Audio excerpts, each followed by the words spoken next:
a feeling, it burns in my chest. It's growing larger with every breath I take. When I fight it, I hide it, it takes me down.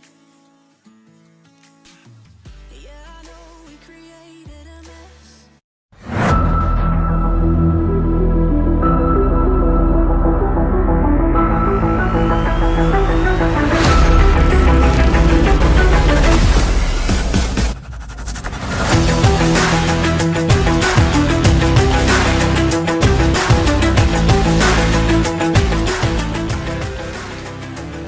Hello and welcome into the Boise State Game Pants Esports Arena, and today it's a familiar face with a new look. Once again, Boise State partnering up with the Idaho Army National Guard. We've had a ton of fun with our Call of Duty events with them in the past year, and we're changing it up as you saw from the Open. It is the PAC West Open. It is time for Rocket League, but I'm sure with how much fun we've had with the Idaho Army National Guard, this is going to be just as great as our previous events. I am Michael Fish Fisher, going to be calling all of the action alongside Juice, who's been joining us every time we do run with the Idaho Army National Guard. I know I've been told Rocket League is your favorite game, Juice, so I'm sure you're excited for this.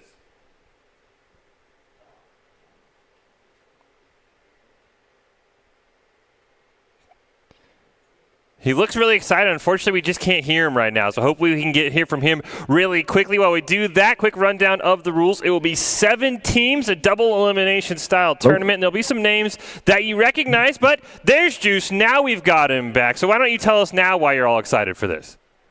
So you can hear me though, right? Yeah, I got you now. All right, perfect. No, like I was saying earlier, I'm super excited for it. Rocket League is one of my biggest passions. It's a fun game, you know, some good old car soccer. It doesn't get better than that. It's probably like the most simple of esports on paper. It's soccer with cars, and then you see what some of these guys do, and it is absolutely insane. We are going to have some familiar faces. If you've been watching Boise State for a while, we'll have the Boise State Orange team in it. We'll have the Boise State Blue team, and then we'll have some up-and-comers under the team named Younglings, who I've been told are actually a couple of potential recruits for Boise State. We see Casa Buster right there holding it down up on the stage representing Boise State Blue. It's going to be a ton of fun. Like I said, 7 teams, double elimination. And Juice, what are you looking for in our first game of the night? So the first game, we want to see who separates away from the pack, and you start getting to see everybody's skill. So Rocket League is one of those games that has no translatable skills from, like, you know, coming from Apex or Warzone or anything of the sort. So it's going to be neat to kind of see, you know, who separates from the pack, and you'll start noticing in some of the shots, passes, and things that they do. So that's what I'm looking for, is seeing the skill. Yeah, I think I really want to see how this strategy breaks down, because we've seen when we've watched Boise State, you know, some teams have that permanent player in the goal. Some teams like to have a little bit more free-flowing with the rotations. You could see the teams there. Of course, with 7 teams, one team is going to get a bye, so too terrible to try. We'll move on to the next round of the upper bracket. Like I said, double elimination. You see Boise State Blue is there, Boise State Orange, and the Younglings actually taking on Boise State Orange in the first round. Some up-and-coming potential recruits. So that's going to be a ton of fun to see how they compare to Boise State Orange. And the other thing I really like about Rocket League, Juice, is we see Doc's keys to the game. This game never changes. You know, you talked about Warzone, you talked about Apex, you know, there's patches, there's balance updates. This is always going to be, if you were good at Rocket League a year ago, you can come back, play a couple games. You're not going to notice a decrease in skills as opposed to Call of Duty, where it's like, I was really good with the DMR, it just got nerfed, and now I feel like trash. That's the other thing I really do like about Rocket League. No, for sure. And it's one of those things that it really shows how good of a player you are, because Rocket League, you have to be able to play offense, defense, and be able to set up passes. I mean, you have to be every part of everything in that game. It doesn't change, like you said, and that's really important. So you have to it shows how good you are. It really does. Yeah, boost management also going to be really key, and side control, something we talk about all the time. We're going to hop right into it. Younglings taking on Boise State Orange. We'll say, if you're a fan of Boise State, Toxic is in for Caden today, so it's going to be Thunderama, Toxic, and Circuit for Boise State Orange. As Circuit takes a shot, nice save by Sacy. Thunderama in the corner, can't quite corral it. Going to be a clear down there by Danger. Toxic retreating off the wall. Danger tries to center it up for Spacey. Nice bump out of the way, and that's the first goal for the Younglings. Yeah, and that's some good game sense right there. So you see him set up the pass and still go to take out a defender, which is very key, because if not, that would have been an easy clear on the defensive side off that backboard. That was a really good play by Danger, as you said. It's not just setting it up and then falling back, as we see Gil going to win off the kickoff here. Doesn't play it around Circuit, who makes a great save. Tries to play it off the ceiling. Can't quite do it. Double commit, and Thunderama will miss as well. Danger with the centering pass. Toxic, though, going backwards. Going to clear that one. Spacey, another shot on goal. My goodness, he's on fire to start off. That was a good shot, top crossbar. And like you saw earlier, you want to try to get it past one defender at a time. So every person that touches the ball gets it past one defender. You eventually go for the net. There, he just got there fast and just, caught them off guard. It is interesting. We talked about Boise State Orange with a different player than we saw at the end of last season with Toxic, so you have to wonder how familiar they are with each other. As Toxic tries to get it down in the corner, Spacey clears it, Circuit just barely taps it up in the air. Thunderama off the wall, centers it for Dangerous. Has a great chance here. He's going to try and play his own rebound, but Toxic going to make a great save. Yeah, so these teams aren't looking too bad. If you notice that save there, he touched it slowly down to the right where his other defender was so they can get a decent clear. So little things here or there, you definitely get to see the individual skill from these players. Also, Toxic, love the name. Great name for almost any video game to describe what you're going to have to deal with, especially with the what a save spam in Rocket League. And Circuit tries to take a shot. Gil playing excellently defensively. First time we've seen Younglings challenged here in game number 1. Danger over in the corner, plays it off the wall. He's got Gil near midfield, but he's going to lose his dribble. That's going to allow Circuit to clear back. Looks like he was trying to get a pass out further to the right, just got a missed touch. And good on the Orange team to jump on there and cut that off. Nice disrupt there by Toxic. Danger's going to recenter it. Demo went off, but an overcommit by everyone on blue team, and there was no one for the follow-up. Spacey now going to respawn. Thunderama off the ceiling. Gil's going to be able to take care of that one over Spacey. Toxic and Gil collide near midfield. Thunderama with an excellent opportunity. Just hasn't been on his game today, it feels like. Yep. I mean, that was a close one. Oh, almost gets the air dribble in. Those are always dangerous. When you have the ball jump up, you have to be able to cut that player off, because they can just dribble it in, pinch it off that backboard into kind of get a double of sorts. Danger almost carries that one in. Spacey takes a shot, looking for the hat trick, not going to find it. Circuit now dribbling down into the corner, going to play it off the wall. Disrupted by Danger, can't quite get it clear. Gil does. Toxic waiting near midfield. Oh, very awful touch from him, and that's going to unfortunately stop Orange team. Oh, good bump by Thunderama there. It looked like Blue was going to go for a flick there. Defender still able to get in his way. And that's one of the metas that we were noticing from the previous season, is a lot of a bump heavy. You didn't see that in RLCS. Everybody just trying to throw off people's rotations by getting a bump or a demo. So either or disrupts and creates that goal scoring opportunity. And that's one thing we talk about with demos a lot for Boise State, is Gil and Danger do collide there. Is a demo is great, but if you take yourself out of your rotation to get a demo, you're basically costing your team. So you've got to be smart when you do demo, but we've seen some really good bumps, as you mentioned, Juice. Gil clears it right back away, wants to take the follow-up. He's got Danger coming in, but a nice redirect by Thunderama. Able to push that one away. Spacey, though, does recover it. He's got a teammate, centers it up, but Gil wasn't quite ready, and now a redirect for midfield. And Toxic gets the first one on the board for Boise State Orange. Yeah, that's really key right here, seeing that opening and then just hitting it all the way through. It doesn't seem like a hard shot, but as he's going for it, he's thought, hey, that net's open, no one can get there to defend it, and you have to take advantage of those small opportunities. Yeah, unfortunately for the Younglings, they had a double commit in the corner, so no one was back on rotation. They tie up on the kickoff. Circuit's going to win it clean. Can he play it off the crossbar? No. Thunderama over pursues, and he's going to get it in. That was a crazy kickoff. Wow, that was a Circuit. That pop up over the Younglings was actually really, really good. Bit of redemption for Thunderama as well. He's had a couple of missed touches. Doesn't miss that one, so we've got a tie game. Does look like, unfortunately, game clock is malfunctioning, so not quite sure how much time is left. As we see Circuit going to challenge Danger. Can't quite do it. Thunderama will clear it. Gil retreating, but Spacey is there. Shot on net, turned away by Toxic. It'll push it over in the corner. Gil wants the centering, gets it around Toxic. Does he have a teammate? Nice clear away from Circuit there to stop that with 1 minute left. So with 1 minute remaining, the thing with Rocket League is it's not over till it's over. You'll run into overtime, and as the final seconds start coming in, and for those of you that have played FIFA, you know there's always that 90-minute goal, right? It just happens. People freak out, or you get nervous. So here it's going to be a test of who keeps that momentum. So Boise State, 2 unanswered goals. If they keep it going, they might just be able to have them create a mistake and capitalize on it. And of course, we have the mini stoppage time as well. When the clock hits 0, it's not over until the ball touches the ground. We've seen some coast-to-coast aerial goals as well. So you've got, as you mentioned, you've got to play basically through the whistle and make sure you can get to overtime. Great opportunity for the younglings, though, but Toxic's going to clear it down. Circuit, 10 seconds left, redirection! Nice! 8 seconds left, and he gets the go-ahead goal. That's what I'm talking about. Wonderful pass, the feed over there, Circuit able to reach it. And Gil, honestly, very good attempt. However, that shot was just on the money. What a shot by Circuit. Still about 8 seconds left for the younglings to tie this one up. 3 unanswered goals for Boise State Orange. Time ticking down, but they can keep it alive. They might have an opportunity. It's redirected by Toxic, and nobody's going to get there. Boise State Orange. Almost a tale of 2 halves there, Juice. First half of the game felt like it was younglings all the way. I thought they were just going to blow out Boise State Orange. And then, as you mentioned, 3 unanswered goals for Orange. They looked unstoppable the last 2 minutes. Yeah, and one of the things, personally for me, I actually prefer being down in the first half and then coming back. I feel like it's always that other way around. Either, psychologically you get a little too comfortable. But overall, great effort by Boise State to come back, keep that momentum, keep that pressure. It was a total of 3 unanswered goals.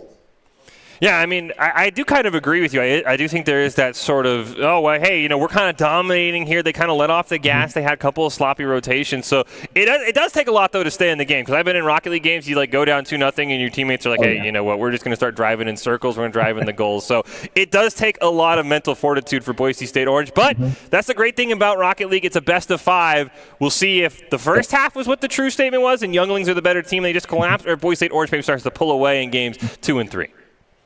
Yeah, well, ultimately, it's exciting that they're really close to each other. So the next matches should be a lot of fun to watch. But that last shot by Circuit was awesome, and they took advantage on those open nets, those missed rotations, and then that shot at the end was just on the money.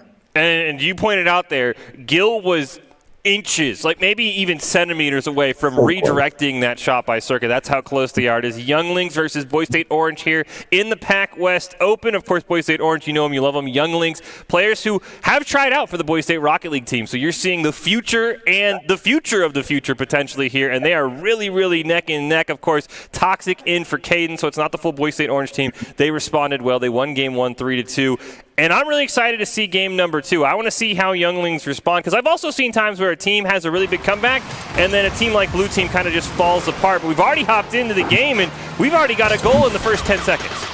Ooh, nice. And again, you start seeing these bumps in the net, just taking people out. Once again, it's younglings in the early lead here, 1-0. In game number 2, nearly 2-0. A shot from Gil just barely hits off the crossbar. Toxic's now going to try and dribble it down, pops it up over 1. Can he redirect it? No. Danger doing a nice job reading that one. He's going to send it over for Gil. He's going to take a shot. It goes wide into the corner off the wall. Spacey there. Nice shot off the crossbar. That was great placement. Top left corner. No one can reach it. Everybody's spaced out. That was an awesome play overall. As we see the replay here from this angle, you can't reach that ball. That was a perfect shot. Yeah. Upper left corner, upper right corner. Rocket League, FIFA, Real Soccer, those are just almost unstoppable in any game. And now, younglings want to keep it up. Danger with a nice little double tap. Does get turned away by Toxic. He's going to try and play it off the wall. Intercepted by Spacey. Nearly tries to find the hat trick. And Spacey's been on fire right now. All 4 goals for the younglings in this series. Yeah, and Boise, good block on that. Younglings, they were definitely going to go for that double there. It just goes to show how threatening their offense is. But overall, they just need to hang in there. I actually do like the fact that, younglings are trying to prove themselves. It's really neat. They're playing for a lot more. I think they just have to be careful. I feel like the other reason they kind of fell apart at the end of game 1 is a little bit of just being over-aggressive, as you mentioned, maybe trying to prove themselves almost maybe too much. As Thunderama centers it over for Toxic. Shot off the crossbar. Gil with the clear. Circuit keeps it alive for the Orange team. It's going to be taken away, though, by Gil. Going to try and aerial it over 1. Thunderama intercepts that. And Orange team can't quite find offense here in the first minute and a half. Yeah, so we just need to see, Boise State here start picking it up. However, if this is if it's the same as the last round, then they might just be able to come back and ultimately just play the game out. Play it out. So Younglings are just careful for the cross clear. They should be fine. Huge save by Toxic to keep it 2-0. Gil redirects it just barely above the hood of Toxic, and that's a third goal for Younglings. And one thing you notice here is that bump. They bumped into each other. So on defense, that little missed touch there, and Younglings just being on top of that ball. Not allowing any chance for that save. Boise State Orange, they already overcame a 2-0 deficit in game 1, and they overcome a 3-0 deficit here in game number 2. Toxic's going to save that one, push it towards midfield. No one there for the Orange team, so Danger corrals it, plays it over Thunderama, wants to hit it into the corner, gets touched over to Gil, who's got a great shot, but Toxic's going to intercept that one. He's got Circuit charging down, shot's going to go high. Can he double tap it in? No, he cannot. Crossbar just barely prevents that one from going in. That was honestly a very solid attempt. I feel the second player stayed back, or maybe it was the comms on Boise where, hey, I'm gonna stay on the ball, go for the double, and it allows for that second player to cut off that clear. But overall, still very, very good attempt. Another chance here for Boise State Orange. Toxic and Danger in the corner. Toxic's going to redirect it. Thunderama goes up, misses on it, but Circuit's there. All 5 players miss on the ball. Circuit can't take advantage. Danger's going to corral it with that full boost. Pops it up over Thunderama. He's got one man to beat, but Toxic's going to say not today. Yeah. No, and that's good spacing by Boise State there. You have to be, cognizant of those flicks that they can happen. So very good positioning overall on the Boise State team. It's just a little errors as far as bumping into each other and little things, but overall, Younglings pretty high octane offense. Circuit's going to stop that one. He's got Spacey charging in. Wants to take a shot on net, goes wide. Redirect from Danger, not going to be there. Can Gil find it on the third attempt? No. Thunderama pushes it away. Running out of time here for Boise State Orange. They're down 3 in game number 2. Circuit's going to clear it into the corner. Gil will stop that one. Thunderama redirects it right near midfield. Toxic has a great opportunity. Just totally misread that ball. Let's see if they get this clear. Oh, actually, no. Nice, there we go. It's one of those things where you see the play like it's going to happen, and then they do get the goal. So that was a good pop-up. Toxic staying with it, and as he fell, he was actually kind of blocking it clear.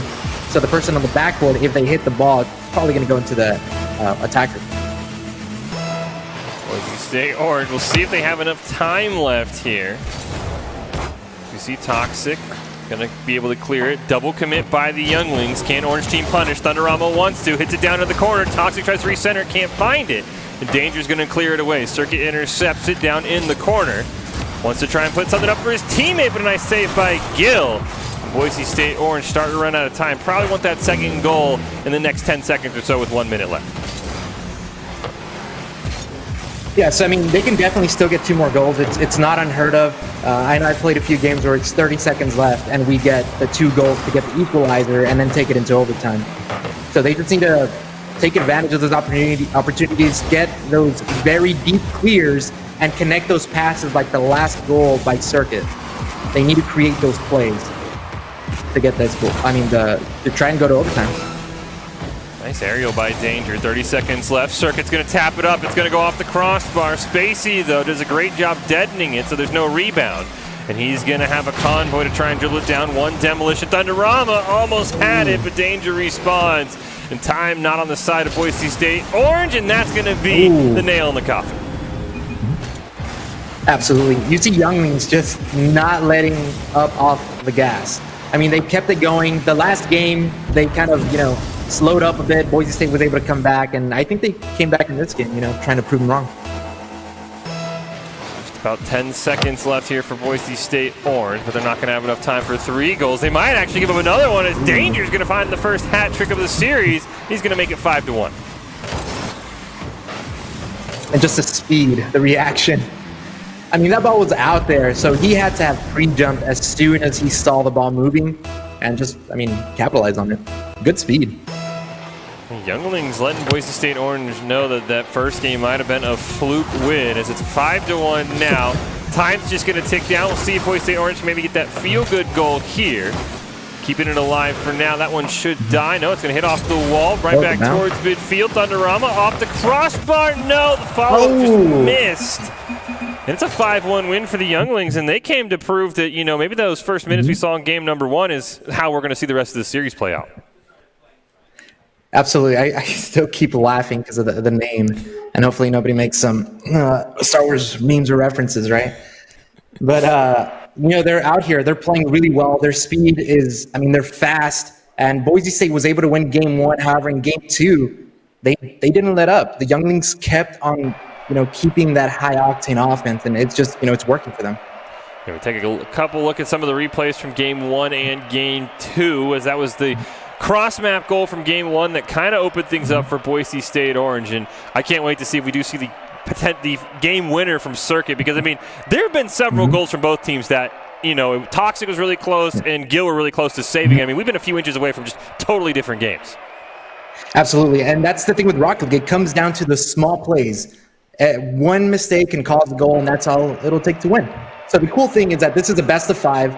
So, you know, every series has its own story, right? So maybe the Younglings are popping off now in game 2. However, game 3 can be a totally different story. We have to see who maintains that dominant pressure. Yeah, Boise State Orange probably has realized they can't just surrender a 2-goal lead early, because, I mean, this time Younglings, they just put the hammer down, and defensively they were a lot more stout. It doesn't feel like Boise State Orange has had a lot of great attacking opportunities. It feels like in game 1, their goals, we had a fluke where nobody was back on rotation, and then Circuit had a great goal. It feels like in the half-court offense, if you will, Orange has kind of struggled to make those passes and open up space in front of the goal. And that's what happens. So the Younglings have a high-octane offense. They're always just taking shot after shot on the net. And Boise is just going to try to get it clear, try to get the ball out. And doing that, it's kind of more of a panic clear. You don't get the chance to create a play like, hey, I'm going up left, clear it that way, and go for the redirect. Looks like we're starting up.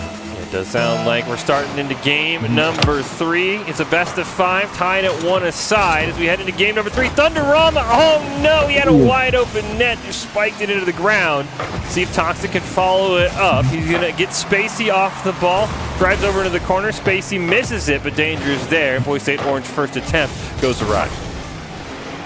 And those spikes off the ground are actually pretty good. So you spike the ball down, the defender has to jump up and catch it. So if they're low on boost, it's going to be a tough read. What a save. 2 defenders missed. Third one comes in clutch. Great job by Gil. There it is. Toxic coming in hot. You know, getting the first goal. Boise is kind of, you know, trying to rewrite the beginning of this. You know, answering back for all those goals that Younglings scored the last match. Yeah, and right after I called out the Boise State offense, I mean, those first 20 seconds were all Orange team. They never let up as Thunderama's forced to make a huge save. Danger wants it off the rebound. Spacey's there. Shot off the crossbar. Do they have a follow-up? No. And now it's Boise State's Orange turn to play some great defense. They've held him out for now. Gil wants to put it in front of the net. It's going to waterfall down.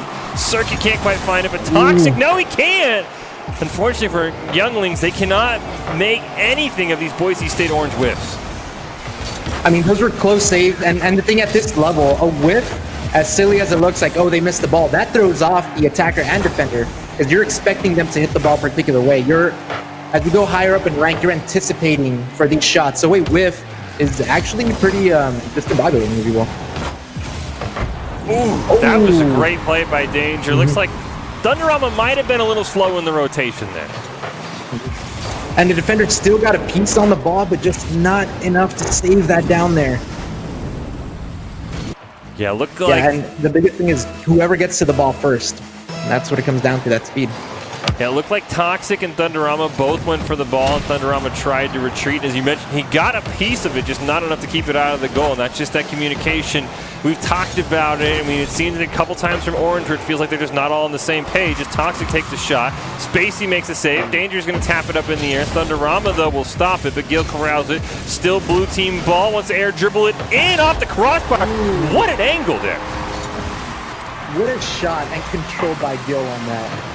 So he controls it there, takes it up the wall, flips his car upside down, gets that front flip upwards, which gets the ball over, and then the position in top left corner. You can't do anything about that.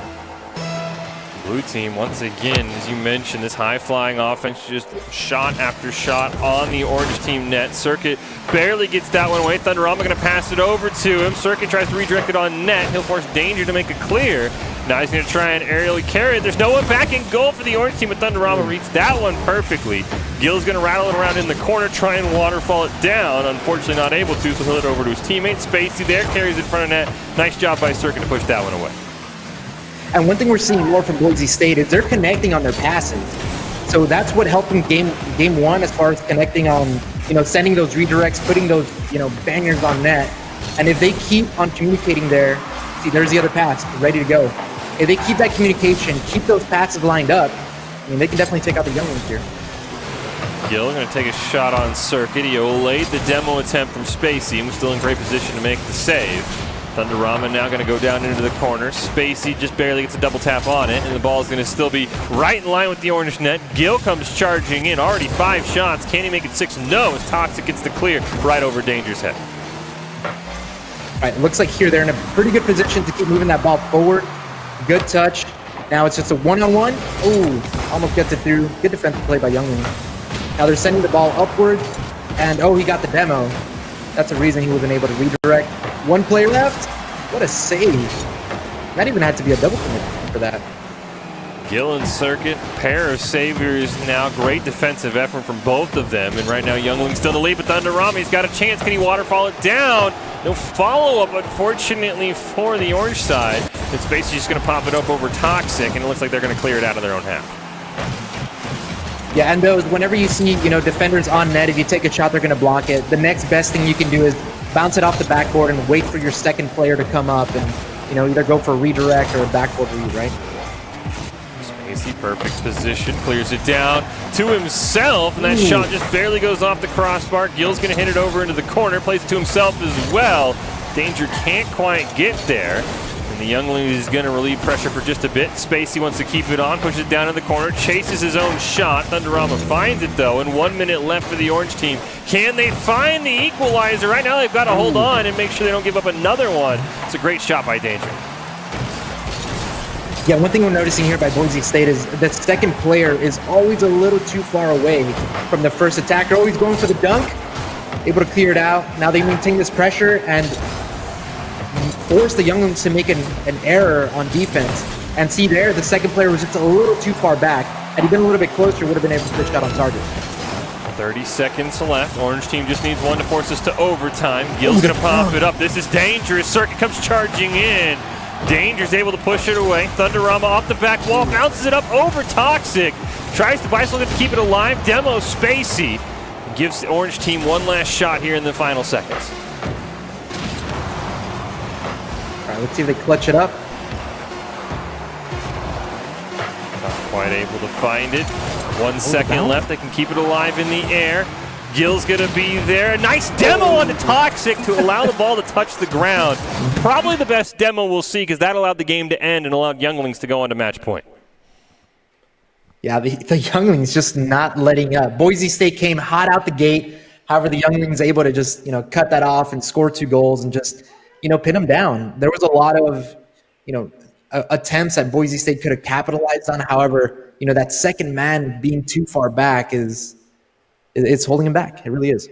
So you see our bracket update here for the PAC West Open. 7 teams, double elimination, so too terrible to try. A bye on to the second round. Boise State Blue has taken down Silent Brotatoes, so they'll be there as well. We're watching Boise State Orange and Younglings heading to Game 4 with the Younglings up 2-1. We'll see if Colden Calculated or the Bagel Boys can join them on the upper side of the bracket here. The tournament breakdown, players competing in 3 versus 3 when conditions are as follows. The final outcome of each match is determined when the team scores the most points in regulation, or of course it is golden goal in overtime.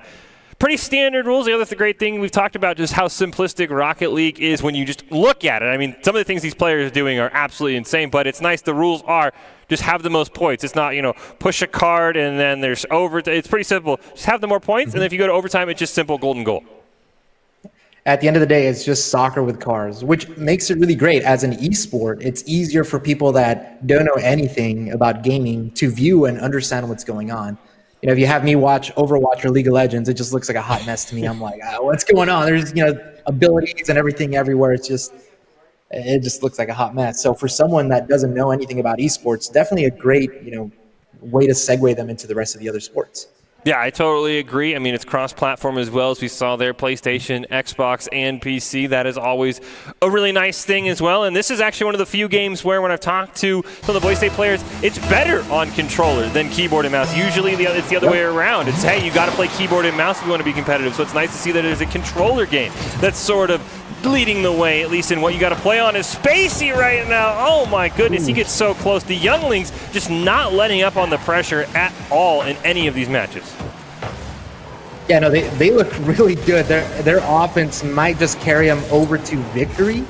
And, they don't really have to do a whole lot on defense if they just stop the other team from being able to have an offense, right? So good pressure by them so far. We did get a demolition coming out from Toxic. Didn't see onto who of Youngling, but they'll regroup.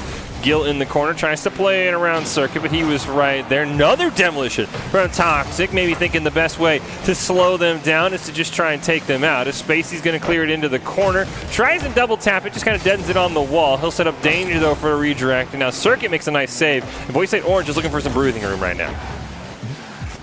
Yeah, for sure, and Boise State's, their biggest advantage is working as a team and getting those passes through. If they start connecting their clears to a pass, then it's a matter of time before they score, and that's been working on younglings. So they just need to get that breathing room from the younglings offense. Nice save from Toxic. Double commit there by Boise State Orange. Thunderama will bail them out. Other thing about trying to get this clear is if the younglings can start to boost star, Boise State Orange is going to make a goal inevitable at some point. You can see right now the Orange team boost very low besides Toxic. All three of them going to miss on it. Toxic can't get the clear. Can Circuit find it? He barely gets it away, and finally Gil scores. Unfortunately, Boise State Orange, that was quite a few miss hits. And they're just drowning there with no boost. Can't really get the best hit possible, and you just have to try to send it as far out as possible. If not with power to the backboard, it makes it harder for the offense to come through. We saw there at the very end, Thunderama was low on boost right off the kickoff. That ball's going to go in the back of the net. That'll happen on kickoffs if you're not, right there with the guy who looked like it was maybe Thunderama. Actually, Danger was slower, and that allowed him to score that goal. Yeah, so kickoffs are a very finicky thing. There's a billion ways to play it. Sometimes you want to purposely hit the ball late, so you get that, that winning 50. And so in Rocket League, whenever you go for kickoff against, like, for example, Danger and Circuit, they're going to go against each other on every single kickoff that they both play. So once you figure out that other person, hey, I can use this kickoff move and get the ball past them, we're going to take advantage of that. Yeah, and usually the back player, because you might be wondering, well, how come the back player wasn't in the goal? He's trying to retreat to get that full corner boost because boost is the name of the game. So that's not a misplay by, I think it was Circuit. That's what he's trying to do. That is 100%, as you mentioned, on the guy who's doing the kickoffs. And maybe it was a great job by Danger recognizing that Thunderama just straight boosts for it. And right now, the younglings have just all the pressure. I've not seen a single shot on goal from Boise State Orange. Thunderama tries to block. Danger misses on it. And he's got no teammate back there. It's 3-0. Yeah, Boise State needs to be careful. So you saw there in that replay, Danger took that 100 boost and wins that 50. So they need to make sure they can control the ball and pick up every little boost pad possible, because the blue team, younglings, they're just snatching everything. They're getting those boost steals and just drowning them. Danger what a lead. Almost has it. 5 shots on goal already for him. I'm not sure Boise State Orange has more than one, if that. See Thunderama going to miss it off the wall. Redirected. Gil steals it away. It's a wide open net. Almost over pursues. Wow. And Gil's going to maybe put this game a little bit out of reach. I mean, overall, that was a great play. Good cutoff. And, I mean, they took advantage of that open net. Because, younglings out here just starting to peak. And I'm liking it. I want to see how far they go. Hopefully, maybe we see them in the finals, see them against the other Boise State team. But Orange, they just... I don't know. What do you think they need to do back here? I feel like the one thing they've got to figure out how to get these clears, because you mentioned it, when you just get that desperation clear, 90% of the time there's someone back in rotation. We see right there, Danger was in a perfect spot. They need to find a way to get a calculated clear that allows them to set up attacking, because right now they're panic clearing and then immediately Younglings is attacking again. They just don't have any time to regroup, get boost. They're just always on the defensive, and eventually a ball's going to sneak in like that one does. I mean, they kept that pressure, and again, those panic clears, you're essentially just passing the ball back to them to, create another play, and they have the time, they have the rest of the field to get boost. They have all the mid boost, and they also, when they go attack on their way out, they get those back corner boosts.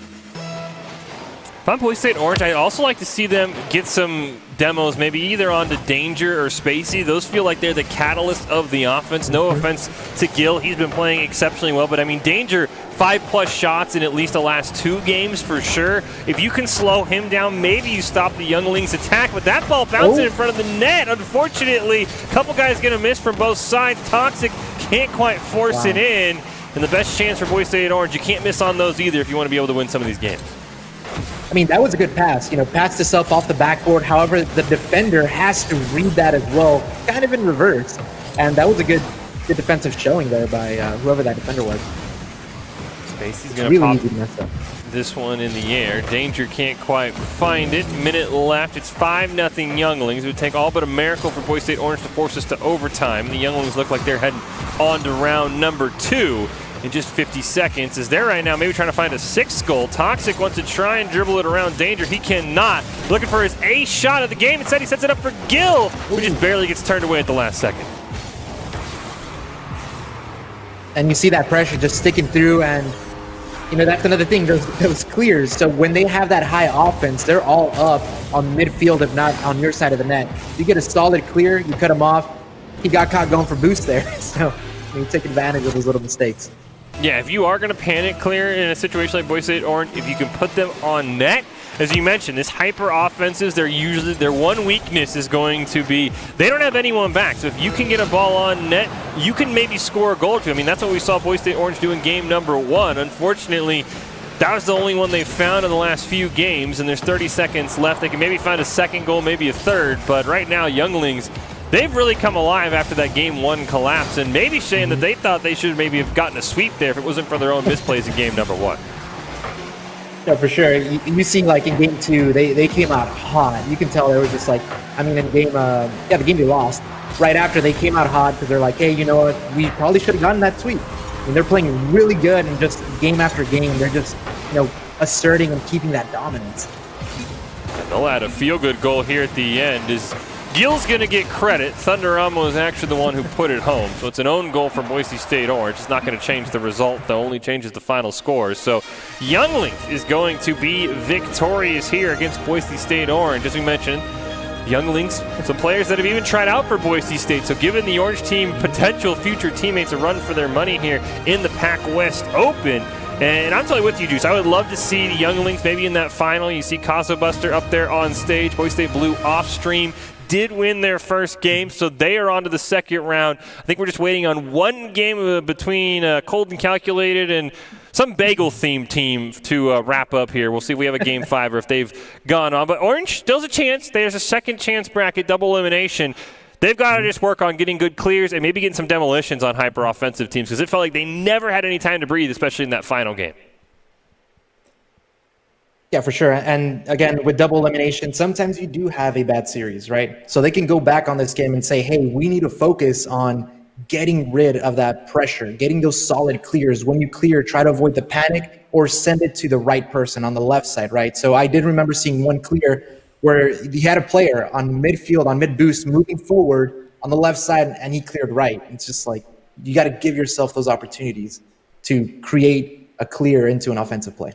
Yeah, and almost instead of clearing, your first shot should be to a teammate, as you mentioned, and then let them take a shot on net. Because, I mean, there were times where Younglings had all 3 members all the way up. If you get a shot on net, yeah, it's kind of fluky from, your own side of the field. You might find a goal. So it just feels like Boise State Orange just wasn't quite ready to handle just shot after shot after shot, which is a great job by Younglings realizing we just need to keep the pressure up. We don't need to play passive after blowing that game 1 lead. Let's play our game, and in the end, we're going to win, and that's exactly what they did.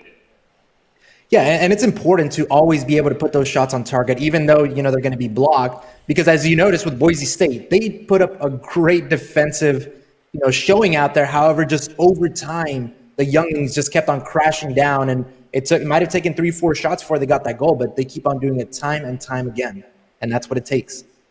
Yeah, and I think a key in Rocket League is whatever team is able to play their game more comfortably, or whoever can force the other team to play the style they don't want to play, is probably going to win. And Orange just never felt like they could say, let's challenge Younglings defensively. Are their defensive rotations as crisp?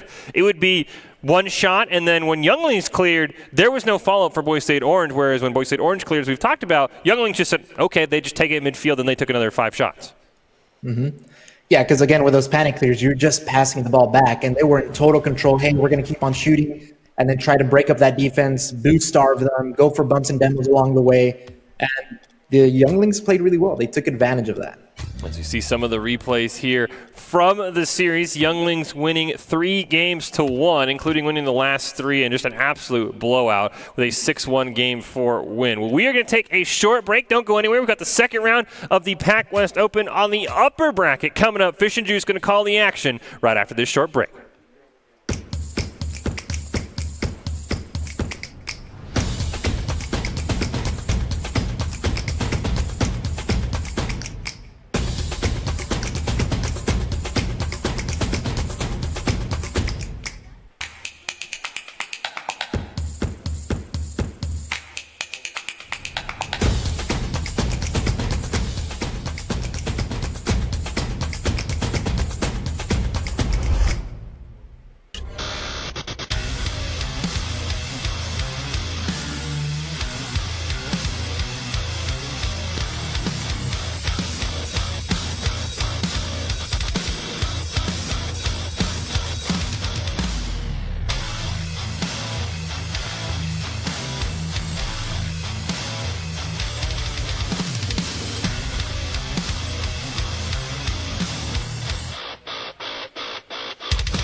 Visit NationalGuard.com to begin your guard adventure.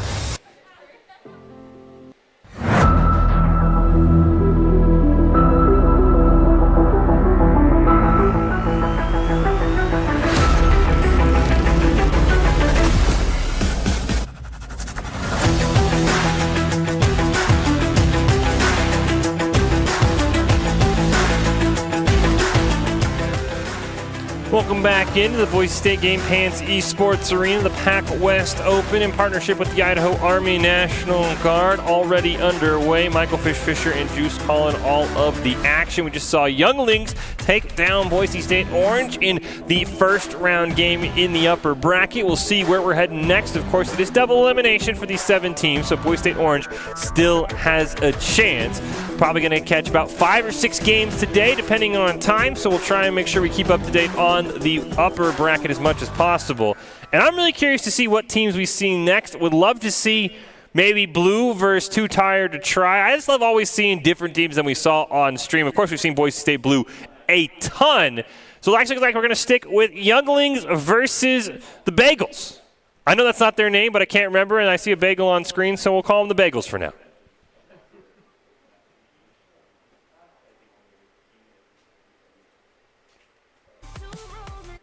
There's the Bagel Boys. That's what. So I knew it was something. The Bagel Boys and the Younglings. We also see Boise State Blue and Too Terrible to Try, who got the bye. Boise State Orange, the Silent Potatoes, and Cold and Calculated, all going to drop down to the second chance bracket. Don't know if we have Juice. I haven't heard him yet. Do we have you still, Juice? Yes. Hello. Can you hear me? Yeah. There we go. Didn't know if we had you still or not coming out of the break. What do you think here? I mean, we haven't seen the Bagel Boys, but we just saw Younglings. I'm really curious to see how the Bagel Boys are going to react to this hyper offense. Yes, so I mean, on this one, we'll get to see how good they are to begin with, right? Because the previous match that we saw, they're, I'm pretty sure, all GCs, and it was good gameplay overall. Now, with this being a best of 5, now they did win their last match, right? So with it being a best of 5, it gives them time to adjust or not, right? Like we saw with the Boise State Orange. So hopefully we get to see, game 1, they kind of feel each other out. Hey, maybe they have, a very fast offense, but kind of poor defense, so they can flip the cards around. And it's one of those things. It's a longer series. You want to identify what's going to work against your opponent. Yeah, and of course, Bagel Boys playing at the same time, so they wouldn't get, unless they had, I guess, a fourth player who's maybe scouting for them, they're not going to see what Younglings just did to Boise State Orange. And I would be really curious, every time you're in some sort of tournament like this, regardless of the game, if you know your opponent, you kind of say, okay, who do I think's going to win? I would not be shocked if you're Bagel Boys, you said, okay, probably Boise State Orange is going to win. They are the Boise State Orange team. Younglings a little bit fresher. So this might even be where, this team must be crazy good or something crazy might have happened, because I would have thought Boise State Orange probably was the favorite. So Bagel Boys, they've got to be ready in game one. They don't just get blitzed right out of the barn by Younglings and maybe underestimate how talented this team is. No, for sure. And, when I play in tournaments, sometimes I have a tab open. I'm like, wait, who am I going up against? And I get to see, okay, these guys aren't that bad. It looks like, their defense is kind of shaky. So, hey, a game plan going in. Let's just take as many shots on their net. Doesn't have to be the best, but just to break up and show those defensive flaws, because that's what's going to happen, and that's what you need. Kind of, Younglings kind of put a little bit of a clinic on that. Is Boise State Orange definitely had a great defense. However, over time, you start exposing those little cracks and flaws and get the goal. Yeah, the more shots you can keep up, the better side controls we saw. You can start to start out that boost. That cost Boise State Orange a couple of times. So it's going to be Younglings and the Bagel Boys here in the second round, the quarterfinals of the PAC West Open on the upper side of the bracket. There are the prize packs. Always awesome whenever we partner with the Idaho Army National Guard. The prizes are outstanding, and that is no different this time. So a ton of great prizes up for grabs. Boise State Orange still has a chance. They're in the second chance bracket, along with a couple of other teams that fell in the first round. And I'm really excited to see how this series plays out. I'm going to be curious to see what we've had from the Bagel Boys, because when I talked in the pre-show meeting with some of the guys, like, hey, okay, we got Boise State Orange, them, Boise State Blue, them, Younglings, some guys who are going to be recruits. I don't know anything about Bagel Boys. I mean, these guys could just come in and just absolutely just blow us away. No, that's always exciting to see when people just come out of nowhere. I know on the RLCS scene, the Peeps did that. They just, who are these guys? Came out of nowhere beating up on RLCS teams. So it's exciting. You never know. You never know what you're going to get. Now, for Boise State Orange, I definitely want to see them come back. I do think they can take out the Younglings. So they just need to, get that game plan together and execute it. Yes, see our tournament breakdown here. Very simple, since it is basically just soccer with cars. Whoever has the most points at the end of regulation, or if we head into overtime, it is a golden goal situation. It is going to be a best of 5 for all of the rounds, and it is a 3 versus 3. It's pretty standard Rocket League breakdown here. And we've been told that the Bagel Boys are from Washington. Another great thing about the Idaho Army National Guard tournaments, they are multi-state tournaments. We've got some Washington representation here. So you get Doc's keys to the game in Rocket League. Very simple. Kick some A's, take some N's, deliver some L's, and collect some W's. It could not get more simple than that, Juice. Absolutely. So we'll see how the Washington boys fare up against the Idaho team there. Now, Younglings, I'm excited for them. They got a crazy little offense they're going on, and I see them playing. I'm like, man, I want to get in the field with them, throw it down a bit. Yeah, one game from the finals as well for the Younglings, which would be absolutely insane for them. I mean, they already tried out for Boise State, but this is a great follow-up audition to say, hey, maybe, I don't know how the tryouts went. I don't know if they went really well or really poorly, but you could say, hey, look, this is what we're truly capable of. We are a very talented team. Would love to see them go against Boise State Blue and kind of get a feeling out, because Boise State Blue, I mean, they have to be the prohibitive favorites. I mean, Cosbuster, Baynock, Ace Pocket, they are phenomenal players, so I would have to think they're the favorites. Would love to see Younglings challenge them, or maybe have a team come out of the second chance bracket. We do not know, as we're going to get into game number 1 here. It's Younglings taking on the Bagel Boys here in the PAC West Open quarterfinals. Game number 1 right around the corner here for Fish and Juice. And we know Younglings are going to take a lot of shots early. It's Bagel Boys that we're curious to see how they can handle this hyper offense. Absolutely. So they have to be able to adjust to the pressure either by meeting them in speed or having a really crisp and solid defense. Because Younglings, like as we've seen on kickoffs especially, come really hot out the gate. They read the kickoff from the defender, and they take advantage. Yeah, honestly, I would love to see just 2 hyper offenses just go at it, like 8-7 games. Like, they just no respect for defense. That would be what I would just love to see, because that is just a ton of fun. But we'll have to see as we kick things off here. Game number 1, clean win off the kickoff for Aspect Muffin's going to pop it up in the air for Fluid, but unfortunately he can't find it. And the Younglings already on the defensive, way more than they were against Boise State Orange. Yeah, and you see they already got that demo off on the defense. Broke up. Oh, What a save. That was a close one. That did set up the play for that and almost got the goal. I do like their awareness too. That sidewall pass was really crisp. Younglings finally trying to make some offense here. Spacey's going to try and clear it up over one. Gets it over him, but Fluid's going to come charging in. Clear that one away near midfield. Gill is there, though. It's Misery. Pops it up, just redirecting it away from his own net. Danger shot goes wide. Misery not able to find anything, and Fluid just barely clears it away from his own net. And now Misery going to dribble it down, but Danger right there. Yeah, and one of the things here, so we have Younglings here orange, is they just need to continue following up on those offensive pushes like they were last game. And now they're starting to get into their element. Couple of shots in a row for them. Gill's going to pop it up in the air towards midfield. Aspect Muffin's going to corral it. Danger put a ton of shots in the first series. None right now. It's a wide open net. Misery's going to find the first goal of the series. And that's just an unfortunate miss by the defender there. Just kind of wheel touches. I think he threw off his teammate is what happened.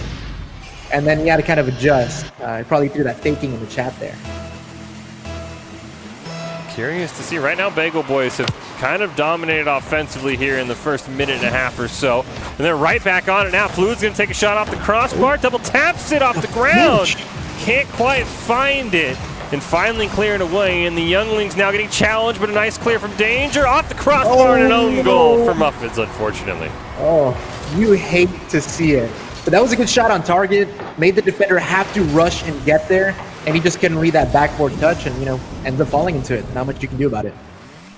And you'll take those if you're the Younglings. Doesn't matter who scores it. It's Danger who gets credit, so we're already back up tied at 1. Right off the kickoff, Spacey wins it, but Aztec Muffin reads it perfectly down into the corner. Misery can't quite find it, though, but Gill pass over to Danger, recenters it over for Spacey. We've got a nice little give and go as Spacey plays it off the wall. Gill, just couldn't quite redirect in time, and that ball's going to go wide of the net. And I feel like Gill there kind of wanted to low-key play a little bit of a fake. What a touch right there by Danger. But no, I mean, we might just get these two high-octane offenses going. I mean, they're getting very creative with the pass creation, to get the goal in. So I'm looking forward to the series. It's going to be fun. Fluid pops it up in front of the net. Misery's going to try and recenter. Aspect Muffin's going to bail as Spacey dribbling towards midfield. Danger's got the follow-up, going to pop it up. Can he waterfall it down? No. Nice intercept there by Muffins to change the ball's trajectory. Gill's going to try the same thing. It's wide and off target, so Fluid clears that one away. Spacey, though, another shot. Oh, this time the crossbar doesn't bail it out, and that ball's just going to slowly roll away from the net. I mean, those top left corner shots, I mean, they're really hard to, place on target, and then sometimes they can be unforgiving like that. That was a really good attempt overall. Now we see if they get he missed the pinch to get the clear out. Younglings on the offense. Let's see if they can maintain that pressure. They're starting to put Bagel Boys into that panic clear mode. We saw Muffins just drop it in the lap of Gill, who aerials it all the way into the net. Fluid's got a great chance here. He's got a teammate behind him. Misery's going to keep it up. Danger now tries to corral. Fluid's going to disrupt him. Muffins, though, over pursues. So does Gill. Nice demo from Muffins, but the crossbar to wide open net. And it's Bagel Boys' turn to unfortunately just come that close to the second goal. Yeah, I mean, that was a really clutch demo, and it looks like he rushed that shot and, maybe could have taken a little bit of time to just make sure the ball's on the ground. But that was just unfortunate. I mean, overall, good looking out by his teammate. Just, he whips first of all and then goes for the demo. Very good awareness. Nice shot there by Misery. 1 minute, 20 seconds left. Spacey getting a little too careless with the ball. Dribble it right in front of his own net. Fluid tries to make him pay, but the shot's high. Gill's going to play it off the back wall to himself, but Aspect Muffins is there, and now Danger's forced off the back wall. Shot on net, and it's Spacey's turn to give the Younglings a 2-1 lead. I mean, overall, great shot. Hits it off the backboard. Gets to the ball faster than he does. And that's what it comes down to, with these games at this skill level. It's whoever gets to the ball first, and that speed comes in clutch. Still plenty of time for the Bagel Boys here at game number 1. Misery's going to pop it up. Spacey waiting for a pass from Danger. He's got a wide open net, but that ball's a little too fast for him. He's going to recenter it for Gill. Oh, that shot was wide, but it's a great save by Misery anyway. They're going to keep it at 2-1 here with a minute left. Tries to carry it aerially, loses control, and now Danger might have a great opportunity. Demo goes out onto Muffin. Unfortunately, that ball too fast in front of the net, and the Bagel Boys still have a chance here to tie this game up in the final 30 seconds. Yeah, and the Younglings need to keep that pressure. What a great pass center while reversed. That is really good. Saw the opening. So he passes the ball here, gets past one defender, and then the redirect can go anywhere. So the last person on net is kind of just, you got them on their heels. Yeah, unfortunately, Fluid just got caught flat-footed in the net. There's not much you can do there as a goalie. You can't get aerial that quickly, but still some time. I mean, as you've talked about, you can see 2 goals in 30 seconds or less in Rocket League, but right now the Bagel Boys offense has crumbled after an early start for them. They got to even find a shot on net here, as right now, Younglings maybe find a 4th goal here in the final 20 seconds. For sure, having that 4th goal would be definitive as far as, hey, we're here to win. They're going to have to try really hard.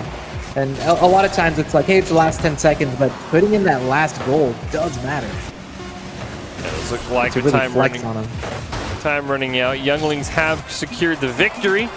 Not going to find that 4th goal, but still the Younglings, and this time it was the inverse. I mean, last time, game 1 against Boise State Orange, they came out to a hot start and then blew the lead. I thought Bagel Boys was going to run away there after the first minute or so, and it was a great job by the Younglings, holding strong, as you mentioned, feeling out how Bagel Boys want to play, and they're like, all right, they're not going to slow down our offense, and they just pedaled to the metal, no pun intended, and just ripped off 3 straight goals. No, for sure. And the Younglings displaying what makes them so good is just consistently keeping up that pressure, that follow-up. At first, like you said, it was a little bit rocking. You're like, hey, maybe Bagel Boys can, hang on here. However, the Younglings, leading into the second half of that match, they just, kept their foot on the gas. And that's what you need to do, is just keep that pressure. Yeah, and unfortunately for Bagel Boys, I mean, we talked about it. They had a wide open net, Aspect Muffins, miffs on the ball. Then it says, all right, I'm just going to demo the goalie. And that's one of those where you could take a second, relax, and just put in a nice little shot. There was no one back for the Younglings. So slowing it down in Rocket League, not always recommended, but there are a couple times it's like, hey, you got a wide open net. Just tap that one in. He shoots it high, and Bagel Boys didn't even get another chance on the net. Yeah, and I bet you, especially having been in that position before, you're just beating yourself up about it. So hopefully they go into game 2, are able to reset, and because they're still there. It's not a definitive. The Younglings will win this next one. They're close enough to take a W. So hopefully they can reset and come back into game 2 hot.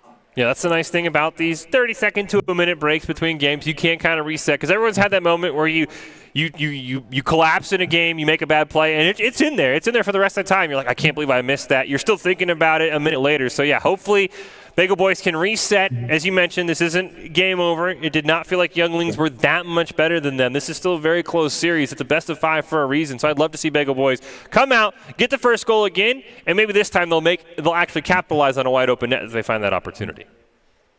And again, that's the best part about being series, is that, hey, you do get those small little breaks. You do get to readjust and get back in the game. Well, we are going to hop right into game number 2. 30 seconds gone by. No goals on the scoreboard for either of them, but Danger's going to try and set something up. Pass back to Gill. Don't think he was in a great position for that. I think that was intended for Spacey. A little bit of communication breakdown, and that's going to throw away what was a great opportunity. Danger wants to keep it up, though. Plays it around Fluid, but Muffin's right there in the net. He's going to be able to dribble that one out. Yeah, overall, we have to see who's going to score the first goal and then ride that momentum from there. I mean, you're seeing all these challenges midfield. Nobody's trying to give up possession as far as, hey, being put down in that defensive position. I would love to see when Younglings is attacking, I want to see some team, maybe it'll be Bagel Boys, maybe it'll be a team later on, demo Danger, because he has the only 2 shots in the game right now. He is the offensive catalyst for Younglings. If you can take him out, because not only does he have to respawn, he's got to get all the way back down to that side of the field. You might open things up as a nice clear from Fluid comes down. Spacey can't keep it away from Misery. Wide open shot. Muffin's going to sneak that one past the defense. Yeah, so it looks like we saw a little bit of collapse there. That was kind of a double commit, and Danger just caught with an awkward car position there, not able to reach the ball. It's that Second game in a row, the Bagel Boys have struck first. We'll see if they can hold on to it this time. Right off the kickoff, Aspect Muffin going to redirect that one. A great read, though, from Spacey, who keeps it away from the net. Shot by Muffin's going to hit the crossbar. Follow from Misery a bit too quick, and it's high and outside. It's not anywhere close. Spacey now going to clear it down. Looks like that one's corralled by Muffins. Panic clear from the Younglings goes nowhere. Muffins in a 2-on-1. Gill's going to try and keep that away from him. Does lose the full boost in the process. Danger makes a great save, but once again, Muffins is there for a shot. Nice challenge, though, from Danger. Jump. Nice. Finished his. Oh. Rushed that one a bit too much and hit the crossbar. I mean, that was a close one, and I'm looking at chat here. They're saying Danger is cracked. So a lot of people agree he might be kind of the person that creates the plays, that catalyst. So, taking him out would work well for the team. See 3 shots for him. Can he make it 4 right off the wall? He's got enough boost, but he unfortunately just gets dunked out of his hand. Spacey shot on goal. Fluid. Huge save for him. 3 already in the game. And a huge reason why the Bagel Boys lead here is this one's gone rather quick. Only 1 goal so far. There's Danger once again. Double tap above the net. Unfortunately, Spacey can't quite find it. Misery going to get that clear down. Yeah, unfortunately with that double tap, he was just too close to the ball. And then when the net is that much lower, you need a crazy angle. What a shot by Fluid here. And there it is. Whenever you don't have a shot on target, you set up that pass off the backboard for your team to come in and bang one in. Nice 2-0 lead here for Bagel Boys. We'll see if they can keep it up. Gill's going to win that kickoff. Danger's there! Oh, it was just a bit outside, and it's going to hit off the crossbar. And Danger can't quite make it happen for his team, and the Bagel Boys hold on to their 2-0 lead for now. We have Younglings here going in with those demos, not giving up. Now, this is not the Younglings we were watching earlier. Let's see if they can flip it around, though. Again, normally they're kind of more, I feel like a second-half team. They just start really getting that momentum. And here we go, Gill with a shot off the pass. They trip up the defender. Yeah, there's Danger leading the charge. Bails it out to Gill. Had the give-and-go potential if he needed it. And yeah, as you said, 1 defender, 2 attackers, the place you never want to be because you've got to commit to one. And you'll usually pick the wrong one if the attackers know how to play it. So great job getting one back for the Younglings. They've got a minute and a half to find the equalizer. But right now, Muffins immediately says, let's make that 2 goals again. He's going to make that a 3-1 lead. Yeah, he just takes advantage of that opening there. So no one went for the ball. The net's wide open, and it's just, you hit those shots in training all day. So you got to take advantage. Minute 30 gone by, or minute 30 left, I should say. Younglings unfortunately need 2 goals once again. Always been told about 30 seconds a goal is what you want to shoot for in crunch time for Rocket League. But of course, we've seen crazier things on the stream. But the Younglings plenty of time left. If they can at least get this out of their own half. Misery's going to center it. There's Danger. Going to take a shot on net. Goes over Muffins. And Danger's there again to make it a 3-2 game. Yeah, absolutely. The defender was so close to getting he did get a piece on it, but a piece to get the save. And that's what it takes, those lobs. Seeing the position of the defense as you're moving forward. Great awareness. Well, last time we were left, 1 goal. Last time we were in this situation, it was Muffins who basically scored the goal that put it back at a 2-goal lead. So who for Bagel Boys is going to step up? 1 minute left. It's Danger with the ball, which is what you want if you're a fan of Younglings. Unfortunately, going to get stolen away there by Fluid. He'll double tap it off the wall. Spacey clears it down towards midfield. Danger pops it away from Muffins. Misery there. He'll take a shot on net. Danger makes the save and clears it all the way down where Fluid's going to be able to corral that one. And those are always dangerous, balls to go for there. Oh, close shot. Because if you're passing back, you can end up pinching the ball and getting it over your own defense. 30 seconds nice left. Little safe touch. Spacey wants to hit it into the corner. Double tap it to himself. Maybe no. He's going to miss on that one. Gill elevates, loses out to Misery. Danger's going to retreat towards midfield. Play it off the wall to himself. He's got a wide open net. Oh, he double taps it in for the game tire. What a clutch play. Cuts off that possible attack, bounces the ball forward, and essentially went to, stuff that in to make sure the ball goes in, ends up getting the double. Danger being dangerous. Talked about it. You got to get a demolition onto that man if you're Bagel Boys. He has 7 shots right now, 2 goals, 8 seconds left. We'll see if his effort is for naught, as right now the Bagel Boys have some decent pressure. Spacey's going to clear it down. Could be a great chance to end it in regulation if you're Younglings. Ball kept alive by Misery right near midfield. There's Danger with it. Has a little bit of boost to aerial it in, but it's going to get pushed away, and we're headed into overtime, and its next goal wins here in game number 2. Yeah, Danger. I mean, dangerous. Once he gets in the field on that offensive side, he can do a whole lot. And it looked like right there he kind of wanted to go for a little bit of a flick reset. Get fancy with it.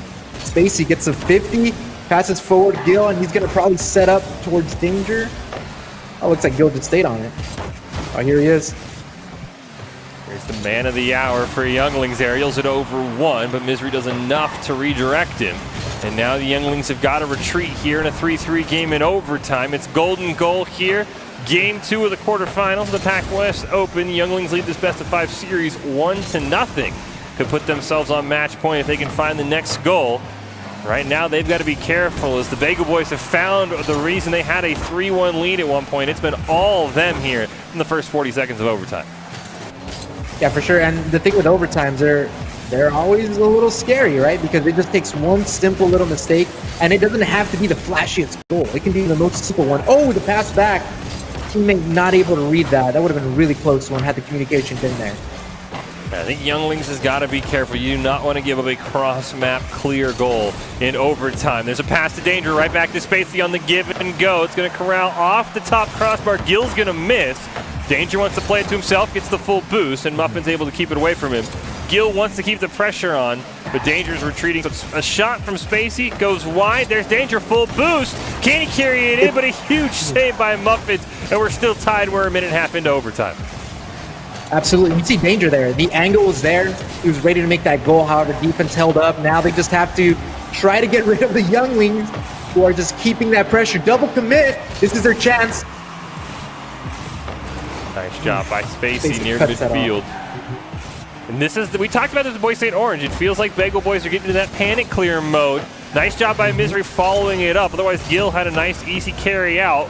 Fluid wants to try and take a shot. Spacey will pop it up in the air. Aspect Muffin's going to go up. He'll try and spike it off the ground, but Gil reads that one perfectly near midfield. 2 minutes gone by in overtime. There's Danger, but he's going to miss on it. A rare miss from him, but Spacey bails him off in the corner. Sets up Danger, but a huge save by Misery to stop that ball from going in and keep us in a tied game. Now, really important to note there, all of the Bagel Boys went to block that shot, and that led to this goal here by Danger again. I mean, that pass midfield, it's beautiful. That communication is on point. There's really nothing, or not a whole lot you can do as a defender. I mean, I don't want to say Twitch chat is wrong because that's never what you want to say, but I don't know if cracked is enough to describe Danger. I feel like that just doesn't do him justice because 10 shots in that game, that is unheard of in most Rocket League games. 10 shots, that is insane. Yeah, no, definitely the person to look out for when you're playing the Younglings. It's just incredible. I mean, they're saying he's cracked. He's playing really well, and then we'll see if we can carry that momentum because, you know, the Bagel Boys, they're close. This was an overtime game. Yeah, I mean, this was a 3-1 lead at one point for the Bagel Boys. They definitely have the ability to win this series. It's got to start with somebody. I mean, you talked about it, bumping them, maybe demoing Danger. Somebody's got to slow that man down and force Spacey and Gil, who are talented players, to make the plays because right now Danger's like, I'm going to set it up. And he had one great pass over to Spacey, and he scored the other 3 himself. So if you can just bump Danger off the ball, demo him, something, I think the Bagel Boys have a really great chance here in game number 3.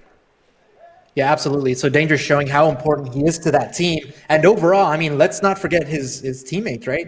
They're setting up some great passes to allow him to get all those goals and all those shots on target. So overall with the Rocket League, it is a team game, and every player counts. Obviously, you're going to have, you know, your hot shot like Danger, who's able to put all those shots on targets and, you know, convert those goals. So, I mean, overall, his supporting cast, they're not bad. No, they're definitely open up space for him when he needs to pass off. They are reliable, so he, you know, doesn't always feel like he has to do it himself. But in the end there, he's like, look, we're down 1 goal. I'm putting this one in the back of the net. Just get out of the way. But, yeah, his teammates have been doing great, but the Bagel Boys, they're so close, especially the defensive play of Fluid. He had huge saves. That game could have been over several times, and Fluid made great saves. He's going to make another one right there, right on cue. They're that close. If they can stop Danger from just popping off, they have a great chance here in game number 3, and they need to, because this is match point for the Younglings. Yeah, for sure. So, I mean, Bagel Boys, they do have that potential to, to beat the Younglings. So let's see if they can, get a little mad from that last match and then come into this one and just, win. They need that W. Best way also to keep the Younglings from putting in the back of the net, have your own offensive pressure. Fluid's going to intercept that clear from Gill near midfield. It's stolen right in front of him by Misery. Shot on net, goes on to space. The demo a bit late as it's Danger who's taken out, but it's not enough to open up the net. Fluid, though, is there. Can he play it off the back wall to himself? Kind of over-pursued that one just a little bit. Misery takes a shot. And a great job by Bagel Boys just keeping Younglings on their heels. Now, you notice Bagel Boys definitely going for those demos, especially on the back of the net. Oh, that's a close one. So they're definitely looking at opportunities to, make sure they get that goal and hopefully try to get the demo on Danger. Once again, on the defensive are the Younglings. Aspect Muffin's going to take a shot on net. Gill's going to retreat into it. He's got Danger there, though, so he'll back off. Misery steals it away. Gill is there. Tries to pass it over to Spacey. A little bit of a hesitation there on a near double commit. Spacey just driving in circles right now, doing his best Bagel impression on the field. And unfortunately, they're not getting the best clears here. They're really not. I mean, this is the most off we've seen the Younglings here, I think, all night. They just cannot find the ball. You got a lot of people driving in circles. It feels like their comms are very, very scattered right now. Yeah, they need to find a way to reset because these clears, they're not doing themselves any favors. They finally got one, pretty successfully out, but there was a series there, a sequence where they just kept on, passing that ball out to Bigger Boys. Offensively, they haven't got much going either. Danger, the lone shot for the Younglings. 2 minutes in. Spacey's going to try and play that one. Does get bumped off the ball. Great job there. A little bit of what we talked about in between games, getting those bumps. And once again, there's just kind of a panic clear, and Fluid's going to take it right back down. I do like Spacey. They're going for the flip reset. There's not a whole lot you can do when you're taking the ball into the corner. It's just all you have to try to do is get that 50 to, win on your advantage. Muffin's low on boost. He tried to jump for it and then realized he didn't have any boost. That ball ricochets off the corner. And it kind of messed with Danger's timing. He was just in front of that on a wide open net. Bagel Boys going to be thanking their stars that one just missed. Otherwise, it could have been 1-0. Yeah, and that's not, normally what we see Danger miss, a simple shot like that when, he's been putting in some tougher shots. But it's those little things, like you think they're going to touch it, and that's why the whips, as you get higher up in skill, they're kind of dangerous because it throws off the flow of the game. Fluid's going to steal it away from Dangerous, but he'll double tap it back towards midfield. Spacey is there. Ooh. Unfortunately, totally lost his momentum trying to flip that one. And he's going to give it right back over to the Bagel Boys. Danger now has possession. Limited boost. Pops it up over one. Misery's going to make the save. Nice follow-up from Gill there. And this has been a defensive showdown here with just a minute and a half left. And it's interesting to see a different storyline from the last match. Is everybody? I mean, we had 0 goals, 1 minute and 20 left. They're really kind of identifying, hey, their strengths, weaknesses, and what a shot by Gill. So you see the pass here from the backboard, and Gill able to just get that weird little touch and hit in the opening. Good shot. Yeah, great give and go. We've talked about Danger and what he's done, but you also, you mentioned it, Juice. His teammates are very talented, and that was Gill. He passes it to Danger, who just sets him up, and it was a great shot. Minute 14 left for the Bagel Boys to tie this one up, so plenty of time still. That one goes in front of the net. They just got to make sure they don't collapse defensively. Misery's going to clear that one down. Danger plays it off the wall. Great intercept by Misery, trying to put it in front of the net. The Demo's going to come out, and that's going to make that ball just fly off. And there's a minute left as the Younglings try and extend this lead and finish out the series. And that was a pretty key clear there. Even though he got demoed, that's exactly what their team needed to get rid of that offensive attack there. Now, Bagel Boys, they just need to shake off that 1 goal, and it's still a 1-goal game. They can definitely come back and go into overtime, force it again. However, 38 seconds, we'll see what happens here. Nice pass from Danger to Gill. The give and go doesn't quite find it, though. In 30 seconds, Misery can't quite get the dribble. Fluid is there. I'll play it off the wall. Gets recentered. Muffins goes chasing, though. And Gill's going to clear it down to Spacey. Can he give him the insurance goal? No. Fluid makes a great save. Danger wants to redirect. That's going to be pushed away. And there's 15 seconds left. But right now, Bagel Boys need to get possession of the ball if they want to try and tie this game up. Yeah, so we'll see here, 10 seconds. I mean, it's going to be really hard for the younglings to just make a simple mistake. So they really need to work for this goal. Ooh, couldn't quite get there. Yeah. Unfortunately, ball not popped up in the air, and so the younglings going to pull off the 3-0 sweep. But, I mean, you mentioned it mid-game, totally different than what we've seen from the younglings. They just showed they can play a defensive game, but still they were on attack a bunch. I think, unfortunately, Bagel Boys probably spent a little bit too much time defending, and they could never get really a solid attack going more than once. Yeah, absolutely. And you know how we've been talking about the younglings, they have a high-octane offense, but it was refreshing to see that they can also hold their own in a defensive game, because not all games are just, a bunch of goals going to the back of the net.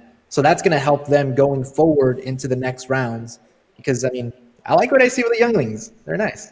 Yeah, and it's also nice. Teams sometimes on hyper offense, if you stall them out, they get really, really frustrated. They make stupid plays, and the younglings said, hey, you know what? We're just going to keep putting shots on. We won't be reckless. So they have done a really good job for being, the younglings, showing a lot of maturity, if you will, of saying, hey, you know what? You're going to take our hyper attack away. We're just going to play this one smart. It was a great goal by Gill, the only one of the game. So they're on to the finals. It is double elimination, though, so we've got way more Rocket League ahead of us. We take a look at some of the replays here. And Gill, I mean, we gave a lot of compliments to Danger. Gill made some great plays there on that backwards pass assist.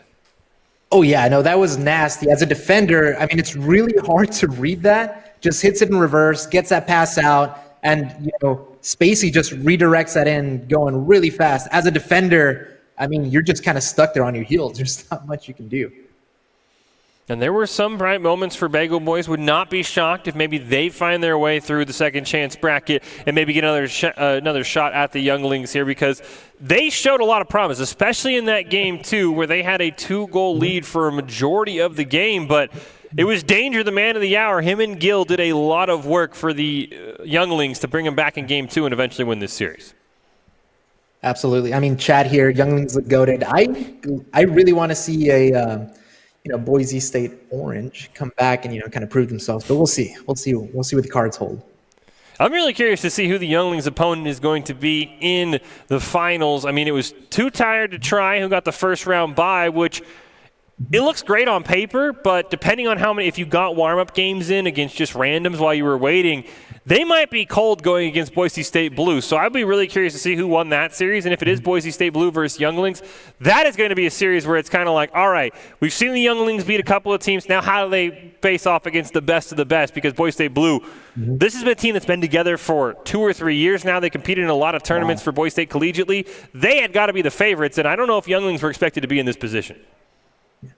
No, for sure. That's really tough, too. As a Rocket League player myself, when a team has chemistry, they can do a whole lot. And at skill level, they don't even have to be that good to lose. I mean, to get beat by them, because the chemistry goes so far as the team comms, knowing where they're going to be. And sometimes you don't even have to use team comms because hey, he's going to be on my left, he's going to be on my right. We normally do this passing play.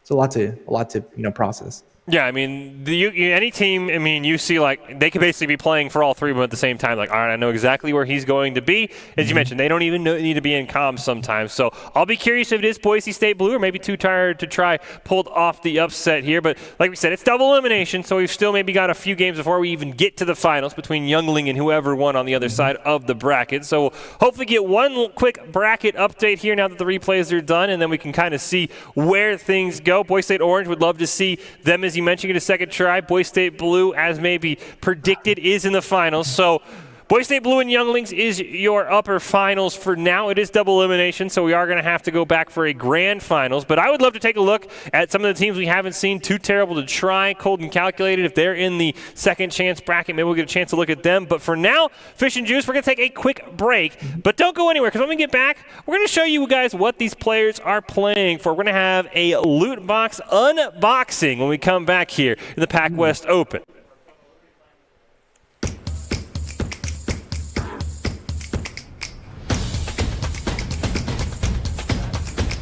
I have no idea.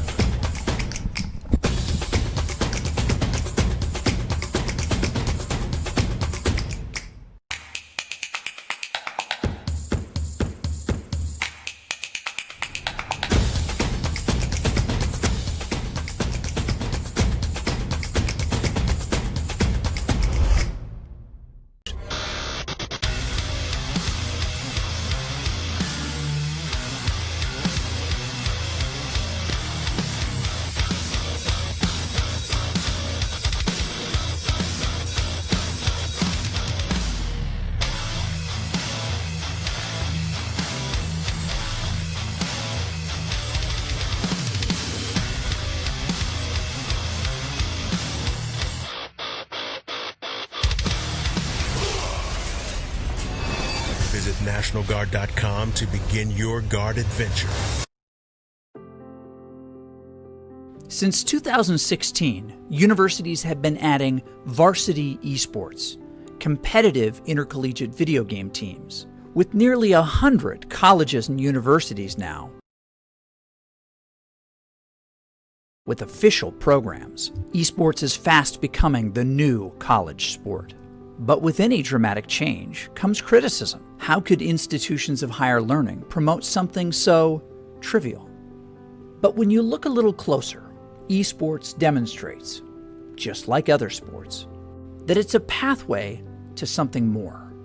There's several misconceptions when it comes to esports and its place on the university campus. The first and foremost is that people would say it's not a valuable learning activity. It's not a place where people can learn new job-related skills or maybe get a good industry feel for what's happening outside the university environment. And that's just simply not the case. And all evidence points otherwise. There are so many new jobs. The industry is absolutely booming. People are looking for students that are graduating with experience in things like streaming and technologies, marketing, the whole business side, sponsorships. There's the whole graphics and coding component that involved in esports and other video game type of activities that are really important in just terms of jobs and industry.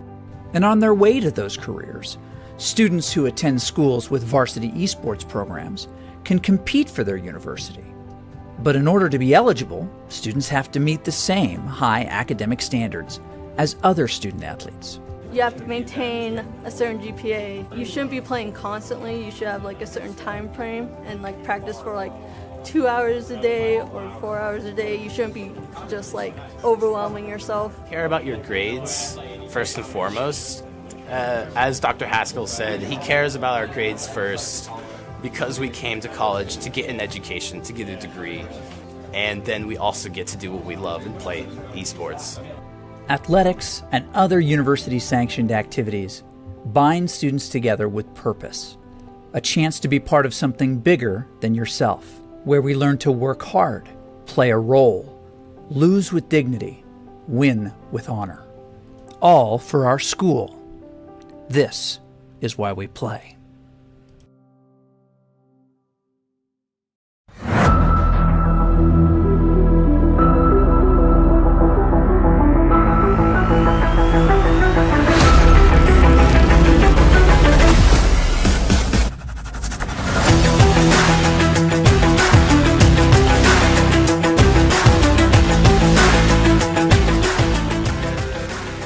Welcome back into the PAC West Open here in the Boise State Game Pants Esports Arena. You see Cosmo Buster up on the stage. He is hyped. He might just be the next person to enter the meat grinder that is the Younglings, who have blitzed their way into the finals. And they're going to be taking on Boise State Blue. Fish and Juice here calling all of the action. We followed the Younglings' journey from before the tournament today, trying out for the Boise State Rocket League team, to making it all the way to the finals. We'll play the best of the best that Boise State has to offer. It's the Boise State Blue team of Cosmo Buster, Baynock, and Ace Pocket. But before we get to that, let's just see what everybody's playing for here today. We've had some excellent loot crates every time we're partnered up with the Idaho Army National Guard, and today is no exception. Of course, we start out with maybe the prize everybody's going for here, a great set of Cloud Stinger Core headsets. They're not in the box because the box doesn't fit in this box. So they're playing for that, which is always a ton of fun. But let's see what is in this fancy little loot crate here as we open it up. We've got nice little water bottle or water here, nice little cup. Always nice to have when you're gaming. It's probably a lot more fancy than this pathetic little plastic water bottle I have, so definitely would love to have that. Of course, even though it's a new year, always great to have some hand sanitizer with everything going on. You can never be too safe. Big shout out to the Army National Guard, making sure we are staying nice and sanitized here. Got a nice little mini vest as well. Not quite big enough to fit on my dog because it is a koozie. Of course, just had to open it up. So would look, I could, maybe sneak that. Oh, see, boom. Boom, perfect for your water. If this is dirty, you can put whatever beverage of choice in there as well. Or if you own a Chihuahua or some sort of toy dog, you can always sneak that one in there. Of course, the lanyard as well. Would love to have one of these, but I just got a Saints lanyard for Christmas, so I will not be needing that. And then, of course, we've got the apparel. Looks like a pair of shirts here. I do not work a retail job, so I do not want to unfold them because they will be a dirty mess. We've also got some really cool stickers from the Idaho Army National Guard, including some Santa-themed one as well. So we might even have some extra things thrown in there. Doc telling me that he might make the prize extra special. But like I said, every time we partner up with the Idaho Army National Guard, the prizes are absolutely outstanding. And today is no exception. As we're going to hop right into the game, let's get Juice back in here now that we've seen the prizes we can't win. And it's Younglings versus Boise State Blue. And right now, 30 seconds in, Danger and company on the back end. Yeah, so that koozie, I think it looks super cool on a Chihuahua. So if somebody does win and has a Chihuahua, you got to post that on social media. I think it would be great on a Chihuahua, but I might go better on a cold drink of your choice, as we see right now. Ace Pocket can't quite clear that one down. And this is the game where I think Younglings are really going to have to show defensively what they have to offer, because the passing that this team of Baynock, Cosmobuster, and Ace Pocket can pull off is insane. But there it is. It's Danger once again. Danger. First goal. I was just thinking as you're complimenting him, I'm like, oh no, just gonna jinx him. And then, Danger gets that shot in. Very close shot. I mean, it hits the crossbar and then rolls in because the defender did cover that lane. However, Danger able to sneak that through. Danger going to have to be careful, though. I know Baynock loves his demos, and I'm sure Danger is wide in his targeting circle of trying to knock him out. But Baynock tried to get that one back right away. Couldn't quite find it. Nice job there by Danger. Wants to take another shot on net. He's got Gil bouncing around there. Unfortunately, not going to lose an opportunity. Spacey wants to recenter. You've got Ace Pocket waiting above the net, and you can just see this blue team in great defensive position right there. Yeah, no, definitely able to read that flip reset. However, Gil just gets that pop right over. Now, again, this is a best-of-5 series. So, the first match, they kind of get to feel each other out, see what's going on, and kind of match each other's pace. But overall, I mean, you saw, Cosmo on stage. Definitely has that energy, so they can come back.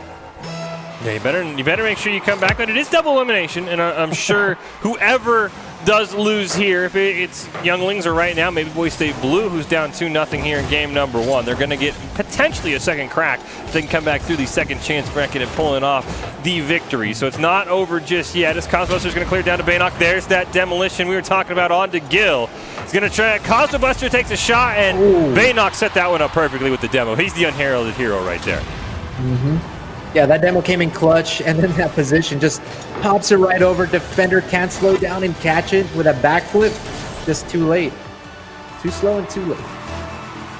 Yeah, my advice to Younglings would just be play as reckless as possible. Defensively, they haven't been challenged much, but with how good their offense is, scoring 2 goals already, they might just be able to make it into a, just shootout with Boise State Blue. As we see right here, Spacey's going to carry it down. Baynock makes a nice save, gets stuck on the wall, though. So Cosmobuster's going to have to clear that one. Danger going to pop it up. Plays it off the net, but Cosmobuster's there to intercept that one. Spacey has it in the corner, plays it to himself on the double tap. And unfortunately for Younglings, Cosmobuster's going to push that one away from his own net. Yeah, so, I mean, what we're seeing here is kind of what we've seen in the story with Younglings, right? Just having that overwhelming offense and then trying to keep the other team on defense and just, find those cracks in their armor and their defense and just get that goal. But overall, I mean, you see Boise State here definitely able to flip that back around and, kind of a little bit different from what we've seen from the other teams. 2 minutes left here. Boise State Blue trying to make it a comeback. We saw Orange do this to Younglings in the game 1 of their series, but the Younglings had a 2-0 lead, and then it all fell apart. And that is the only game that the Younglings have dropped so far today, because they ended up winning 3 straight against Boise State Orange and then sweeping the Bagel Boys in the quarterfinals, or in the semifinals. And now we see here Cosmobuster racing down. Going to try and play it to himself. There's Ace Pocket. That shot, correct. I don't know if someone touched it because that shot flew wide in a hurry. Yeah, it looks like it got pinched a little bit, but overall, that was a really close attempt. You can tell the defense was, everybody on top of each other. And here we go, the shot. Nice, Baynock. Top crossbar, gets it through, and they return that pressure. That dunk by Ace Pocket coming in clutch, turning into a pass. I mean, yeah, you mentioned top left crossbar. Danger tried all he could. Gill was just flat-footed on the ground. There's not a whole lot you could do in situations like that, so we're tied at 2, but there's still plenty of time. Demo does go out on the Cosmobuster, so it's a 3-on-2. He will respawn. So unfortunately, no capitalization there for Younglings on that. And there's Cosmobuster. He's going to pop it up for Ace Pocket. He's going to tap it up once again, but Spacey reads that one and clears it away. Baynock there. Unfortunately, that one goes wide of the net. Yeah, the net was wide open, just wasn't able to get there. And we do see Boise State Blue kind of showing why they are the masters, right?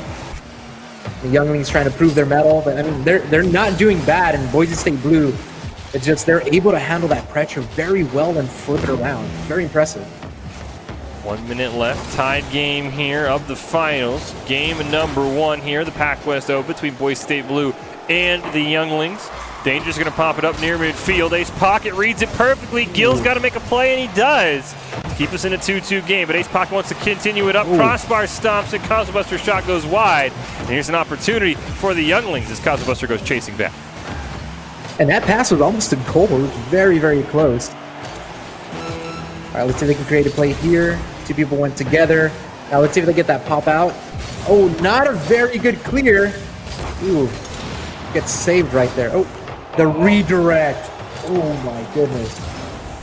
You cannot redirect that ball much better if you're Baynock. It's the crossbar just barely disagreed with them. And Danger's going to get a goal here in the final seconds to give the Younglings a lead with 10 seconds on the clock. Yeah. I mean, good on Younglings for being able to turn that almost goal into a goal on the other side. I mean, Danger with that position, far left corner, you know, cars can't reach it. I mean, he's just showing his offensive prowess there. Oh, no! Ooh. Oh, they just fell asleep on the kickoff. Wow. Oh, Danger was just way too late on that kickoff. Yep. Gets the goal and then kind of loses one. As they say, it'd be like that, right?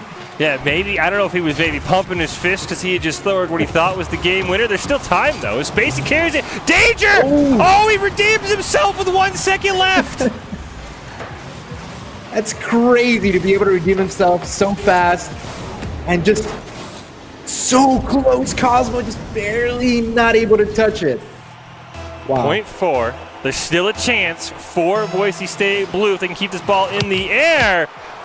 Oh, I thought that was on the ground, but I guess the game's going to give it to him. Cosmobuster's going to keep it alive. Baynock will do his best as well, but he can't redirect it. And the Younglings, from fist pumping to heartbreak to fist pumping again for Danger and the boys.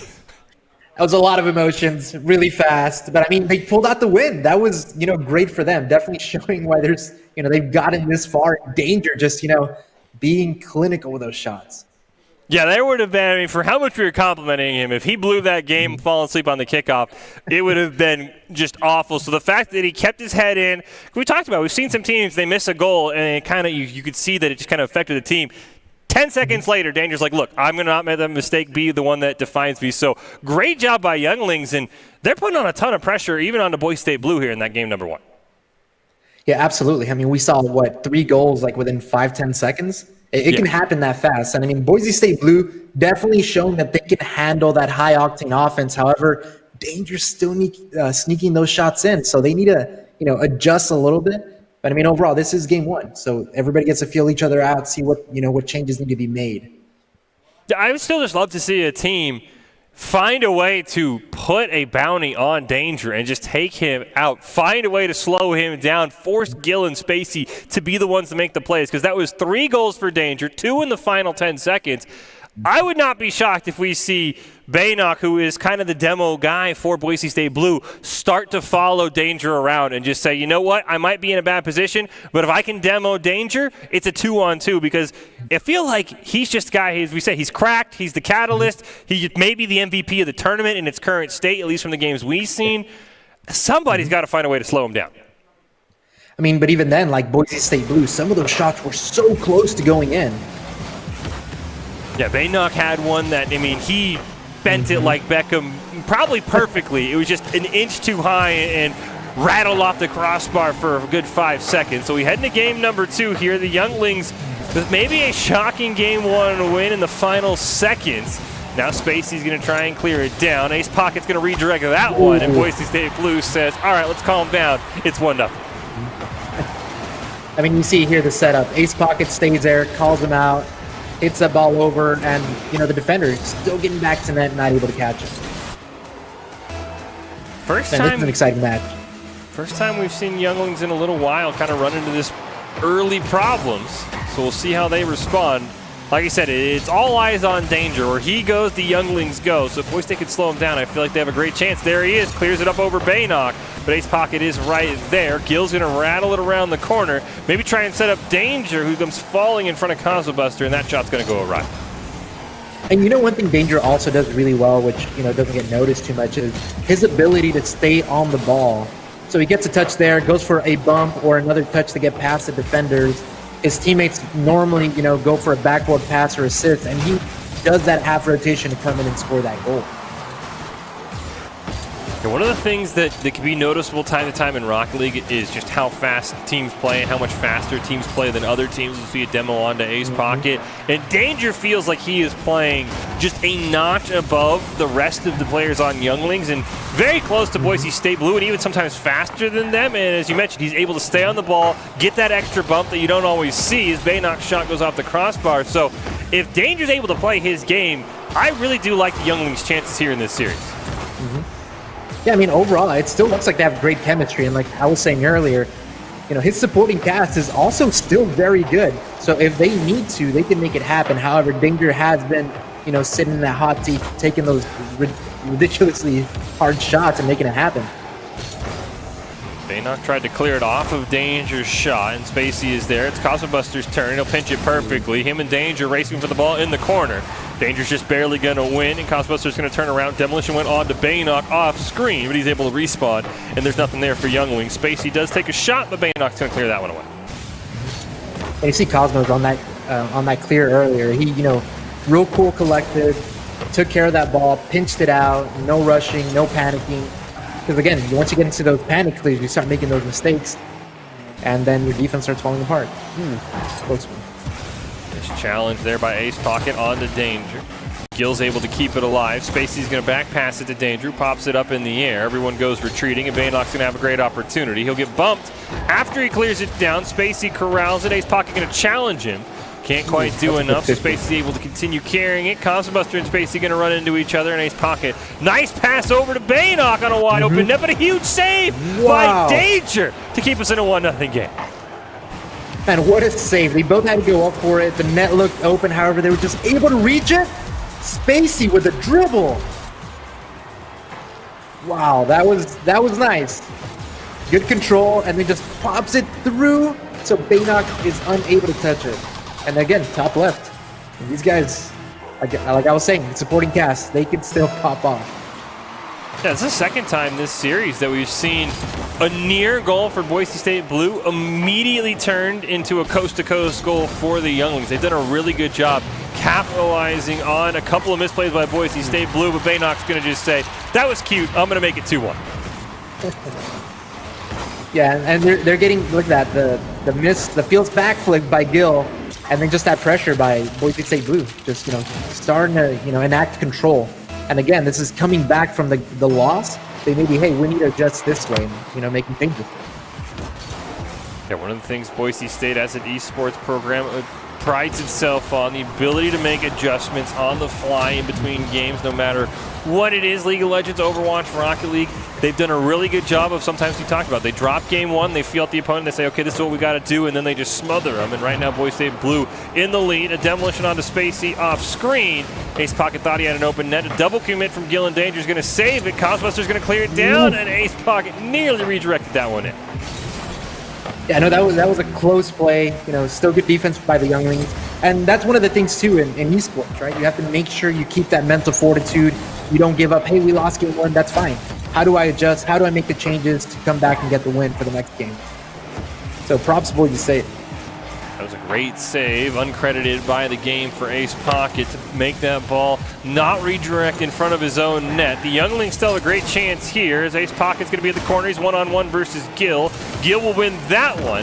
Cosbuster, though, going to cleanly intercept that one, plays it around another one before Danger punts it down on net. It's just wide. Great redirect by Ace Pocket. Spacey's shot is way too slow, and it allows Cosbuster for an easy save, and 20 seconds left. He's got to be coast to coast here for the Younglings. Yeah, so you just have to hold on 14 seconds, keep the ball up in the air on their side, waste a little bit of time. What a pass down mid. That was really good. Here we go. Last few seconds. Oh, kept it alive. Danger's got the dribble. He's got Spacey. Great job by Baynock to challenge it. Still alive, though. Ball hasn't touched the ground. They're going to knock Spacey off of it. Baynock might aerial carry this one all the way over. Danger's going to keep it alive. Now they've got to go coast to coast with very limited boost, and unfortunately that's going to be the end of game 2. These games are insane. I was expecting Boise State Blue to maybe, put the Younglings in their place a little bit. I mean, I was not saying it was going to be blowouts, but, 3-1, 2-0, something like that. The Younglings are a very, very talented team, and if Boise State is able to get these guys on their Rocket League team, the future looks bright because, as we said at the start of the show, these are guys who have tried out for the Boise State Rocket League team. And if you're a Bronco fan, the future is bright because the Younglings are giving the blue team all they can handle. Absolutely. Talk about having a deep roster and then having the Younglings who weren't unable to make the team go up against the best team and hold their own. That shows a lot. And it shows a lot to their dedication as well. Just because they didn't make it, hey, you know what? Let's go back to the training grounds. Let's go practice. Let's get better. And, I mean, you're seeing that. It looks great. Future looks great for Boise State. I'm excited. Yeah, and I would love to see, as we mentioned, it's double elimination. I would love to see if the Younglings do end up losing, or Boise State Blue. I mean, the series is tied at 1 aside. The team come back who lost and come back to grand finals and end up winning. Those are always probably the most fun when a team comes back to grand finals, even pulls off the win in grand finals. That is always super fun to watch no matter what game you're watching. So I would be curious to see how the loser of this series is going to react more than the winner, because the winner, if it's Boise State Blue, it's expected. If it's the Younglings, it's you made the upset. Can you hold it off the next time these teams might have to play? That's true. And I mean, this is only the second game the Younglings have yielded. So, I mean, it just goes to show that they're playing hot. Game in, every game just coming in, showing up, playing well, Danger popping off, and then we see Spacey go for that dribble, gets that clutch shot, closes it. It's impressive. Yeah, Boise State Blue, the one thing that has cost them in this series is they've gotten really close shots, which will happen, and then Younglings have done a great job of saying, all right, let's just blitz them. Let's go coast to coast and score a goal. So if you're Boise State Blue, you've always got to be ready for some crazy attack from the Younglings. As you mentioned, Spacey, it was a near goal by, I think, Ace Pocket, and Spacey immediately dribbles it coast to coast, plays it around two guys incredibly, and puts it in the back of the net. So you've always got to be ready for these Younglings to just go hyper offense just on the snap of a finger. Yeah, absolutely. I mean, they're so fast, and that's critical. When a shot is so close, normally you panic clear. You're like, hey, let's get rid of this. But Spacey saw, hey, I have room to dribble. They're adjusting back. Let me take it through and, make the play happen. And that's, being able to adjust. It's nice. Now, Abusa, that one game 2 we just saw, probably the most limited it felt like we've seen from Danger. I mean, he was still all over the place, as you mentioned. He'd get a touch, try and get a bump, but it did feel like even without demoing him a bunch, Boise State Blue did a good job of neutralizing him. And Gil and Spacey, they could get one goal. They just couldn't find that second goal here as we kick off game number 3. And there is Spacey, we just talked about, in the corner. Baynockson cleared away from him, though. Plays it around Gil as well. And Danger. The 3-man dribble just runs out of boost. The ball dies at midfield.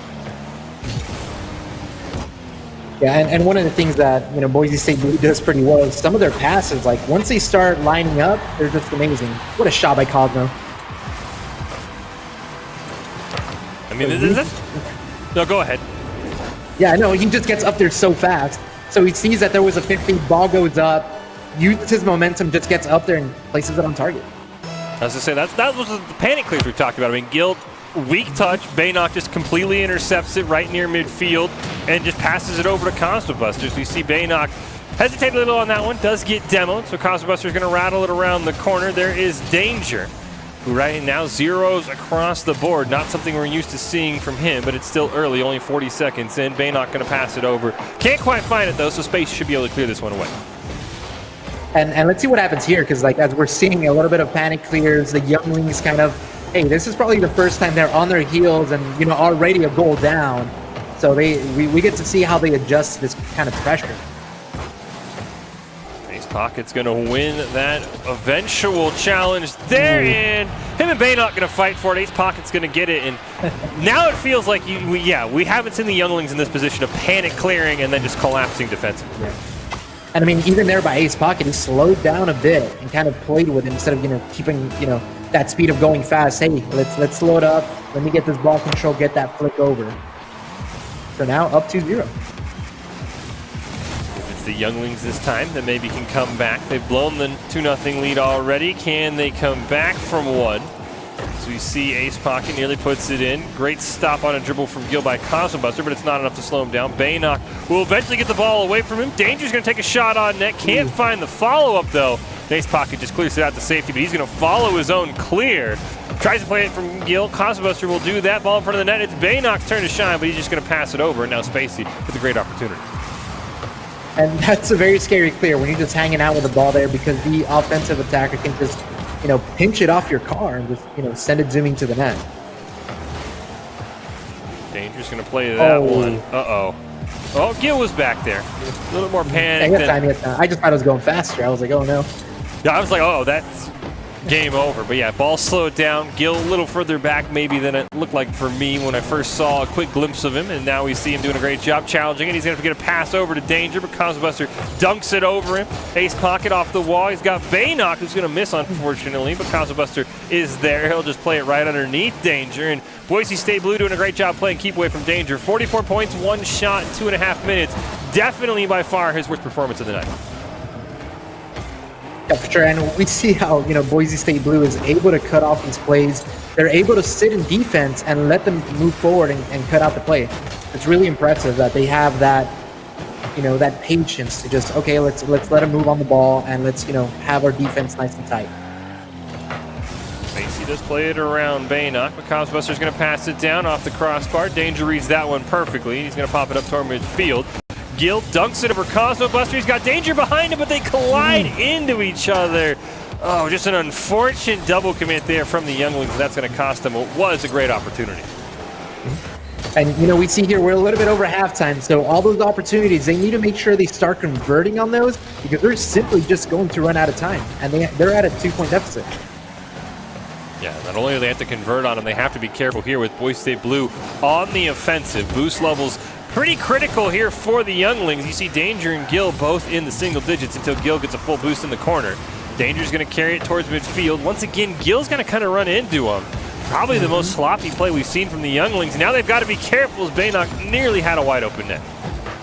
Yeah, it might be that they're getting a little too desperate. I mean, that's a little bit too much of a double commit. And like we were saying earlier, Danger stays on the ball.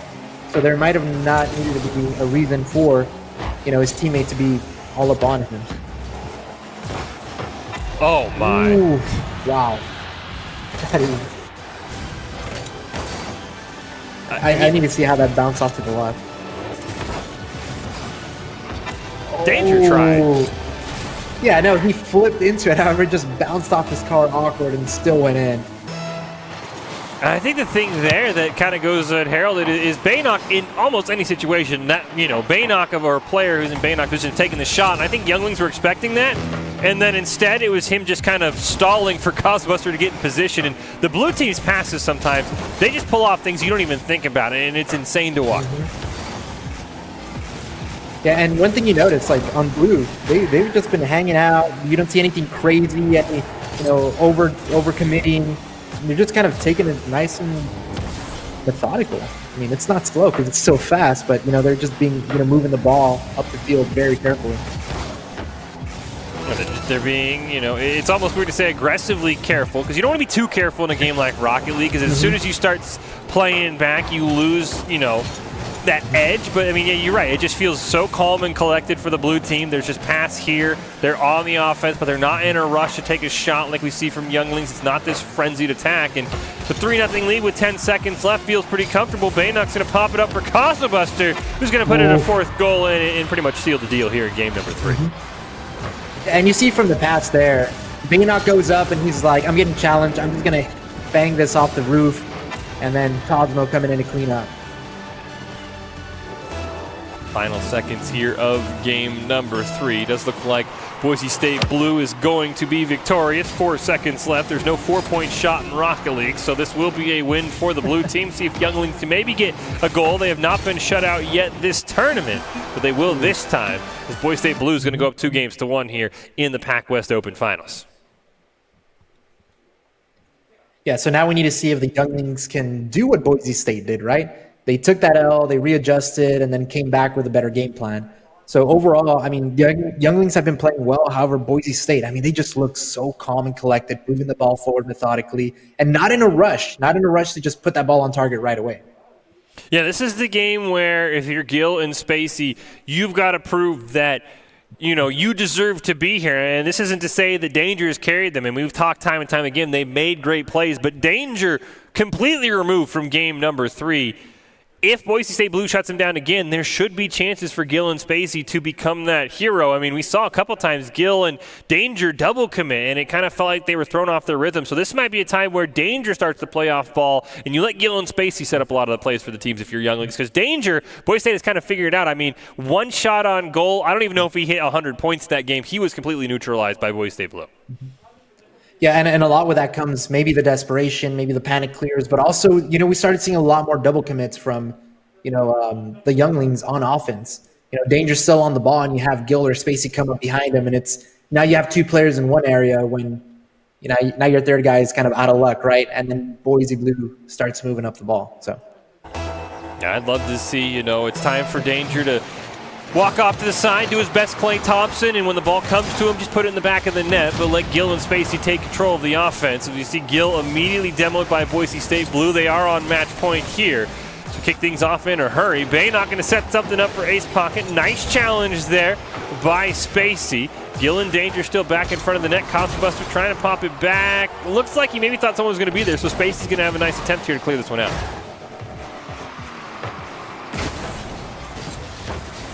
close attempt there. I was kind of waiting to see if, Younglings are still double committing or a little too close to each other. But I don't know. We'll see through the rest of this game how they start adjusting. But overall, it's only 40 seconds in, no goals yet. So they kind of, a little bit of taking their time there. It's new. All right, 2v1. Let's see if they can nail this pass. Oof. Gets dunked, and that's not looking good. There it is.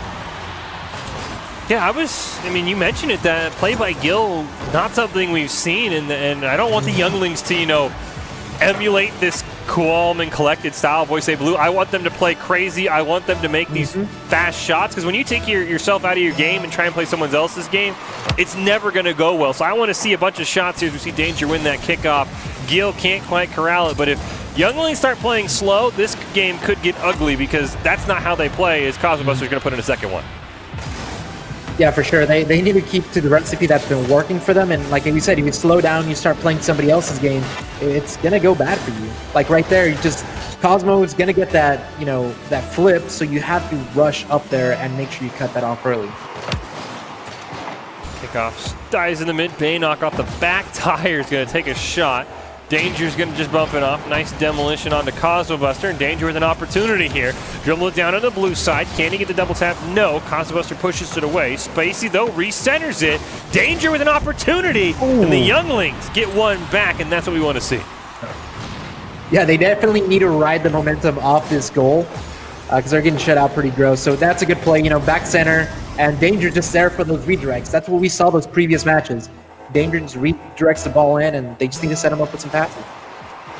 Yeah, it was a great play by Cosmobuster to prevent a rebound for Danger to take it himself, but Spacey just recenters it, and that's what we've talked about. It's been Danger with the goals, but the rest of the team, Gill and Spacey, have done a great job setting him up. You see Spacey right now going to try and dribble it down. Ace Pocket going to steal it away from him. He'll also stop Danger's shot on goal. It's Gill's turn to get rejected by the giant hand that is Ace Pocket, and now they've got a great opportunity. He's going to dribble it home. Jeez. That was his best what a Shaq impression right there. Yeah, no, that was, 3 blocks and then goes and, doubles it into the net. That's big flex right there. I mean, but that's what I want to see, though, from the younglings, right? I want to see, let's just keep shooting. Let's see if we can get around Ace Pocket. So I will commend the effort of the younglings, and they still have plenty of time. 3 minutes and 11 seconds. Ball in front of the net. They get a demolition onto Cosmobuster as well. Great opportunity, a 2-on-3. Cosmobuster respawns in time and able to clear that one away. Yeah, it looks like that person off is just need to get up there a lot faster. I mean, there was a double commit, person spawned. You just got to beat them to it. All right, we're still approaching here at halftime, and they are down by 2. Oof. And you just see, Boise State Blue just on their half of the field, just dangerous. This is the opportunity for younglings is to get a panic clear from Baynock, but Cosmobuster was there to follow it up. Here's Spacey. He's got time to aerial this right in front of the net. He'll demo Cosmobuster, but at least Cosmobuster makes the save for Boise State Blue. Danger keeps it alive, though, in the corner. Cosmobuster has respawned, and demo goes out onto Gill, and that's going to slow down the younglings' attack. He has respawned, but not until Cosmobuster plays it all the way down into the other corner. Yeah, those are just some pretty good wave dashes from Cosmo there, considering he had 0 boost at the moment, but still, had to do his part to keep moving that ball up the field. Cosmobuster once again pushes it away. There's Spacey, tries for the rebound. Ace Pocket can't quite find it. Danger puts it home, and that's the recipe for success, and the younglings get back within 1. Yeah, you gotta give him those alley-oops, right? Passing the ball. Spacey, it looked like Boise State Blue might have gotten confused because Spacey was so close to getting that double. So he might have, probably expected that. Just under 2 minutes left. Younglings still within 1. The question is, can they find the game tire? Last time they got this close, it was immediately extended the lead by Boise State Blue. Demolition going to go out onto Spacey, so Ace Pocket will push it down. Gill intercepts near midfield. Baynock can't quite find it. Ace Pocket bounces it off the wall to Baynock. And unfortunately for Boise State Blue, now they're in that meat grinder. We've seen younglings put teams in. Spacey off the double touch. We've got a tie game. Yeah, what a way to come back. And Spacey, he missed that earlier double touch here, pops it up, gets a good touch, able to take his time and work that angle. Because, Ace Pocket was going to get that top crossbar, so he had to hit it down on the bottom. Right when they needed it most. A minute 10 left. Right when they needed it most, it was Spacey, not Danger, who bails them out. But there's still a minute and a half left, as you mentioned, Juice. But now we're starting to see the younglings put Boise State Blue in that sort of hyper-offensive attack mode as we get a clear down from Boise State Blue, a demolition onto Ace Pocket. Can Gill make a play with it? He's got Danger on the backup, but Ace Pocket's going to deaden that ball off the wall. See, now right here, the younglings just need to take advantage of the pressure, because that's obviously, kind of what works for them, and set up those passes. Set up Danger. Right now, Spacey's been kind of popping off, but they just need to make sure, while they have Boise State on their heels, to keep that pressure going. Under a minute left. Ace Pocket can't quite put that one in the back of the net, but Cosmobuster's going to keep that one alive. We're tied here in Game 4 of the PAC West Open Finals. Boise State Blue on match point, but it's double elimination, so it's not game over quite yet for the younglings if they do lose here. They would have another chance at redemption. Is Baynock going to get demoed here? Great chance if you're Danger to put a stamp on your performance, but Cosmobuster's going to clear it cross field. Unfortunately, can't get the rebound, so we're still tied. Ooh, looks like it went for boost over the ball. Unfortunate, however, let's take advantage here. Because, if nobody scores, they still get to take this to overtime. Yep, get to go the golden goal overtime, but there's still a chance for an aerial carry in. 3 seconds left, and it looks like it's Boise State Blue's chance. Nice clear away by Danger, and that ball touches the ground. We're heading to overtime.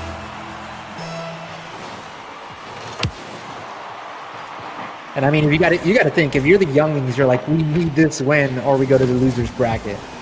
So they're trying to make sure they save that in their pocket, right? Because if we go to the finals, they can still get that bracket reset should they, get this win. Win this series.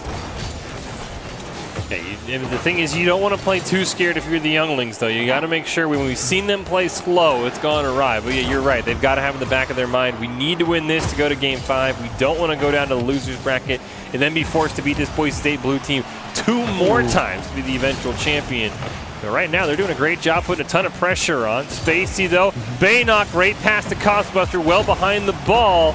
Danger does just enough to play it off the back wall. He's very low on boost, though, but he's going to take the ball over the boost and carry it all the way down to the corner, force Baynock to make a play. And he'll do just that. Oh, almost touched in by Spacey. Goodness. I mean, that was a good push forward. There was one defender left. Danger staying on the ball and making, Boise State Blue kind of have those awkward saves. There's Danger once again. Double touches it. Not going to find anything. Cosmobuster going to play it toward midfield. And now we're seeing Boise State Blue fall into that panic clear mode we've seen a ton of teams fall into. Off the crossbar, Danger dunks it over Cosmobuster, but it goes just wide of the net. And now Baynock's going to clear it around 1. Tries to play it around Gill, but he reads it perfectly. Ace Pocket is there, though. Danger intercepts it towards midfield. Baynock and Cosmo retreating. Spacey, though, great opportunity, a one-on-one. Cosmobuster's just going to push that one away. Absolutely, and we start seeing, the recipe for the younglings here is just keep that overwhelming pressure and then just take shots, crack that defense. So right now we're at a minute 50 into overtime, still no goal. Boise State Blue might have a great chance, but Baynock's going to miss that one off the wall. Ace Pocket, though, from midfield, going to put it into the corner. Danger clears it away. Cosmobuster can't quite get to it. Danger mode now for Boise State Blue, and Spacey. Cross-map winner. We're heading to game number 5. Yeah, and you see that touch there, able to beat the attacker, get that clear out, and just barely get it through. Baynock had the right angle. He was just a little too far up, not able to close that up. We are heading to a game number 5 here in the upper finals between Boise State Blue and the Younglings in the PAC West Open, and we've still got plenty of action ahead of us. It's a double elimination tournament, so one of these teams might get a second crack at whoever wins this game number 5. Of course, pretty standard Rocket League rules, 3 versus 3. Whoever has the most points at the end of regulation, or if they go into overtime, it is a golden goal setting.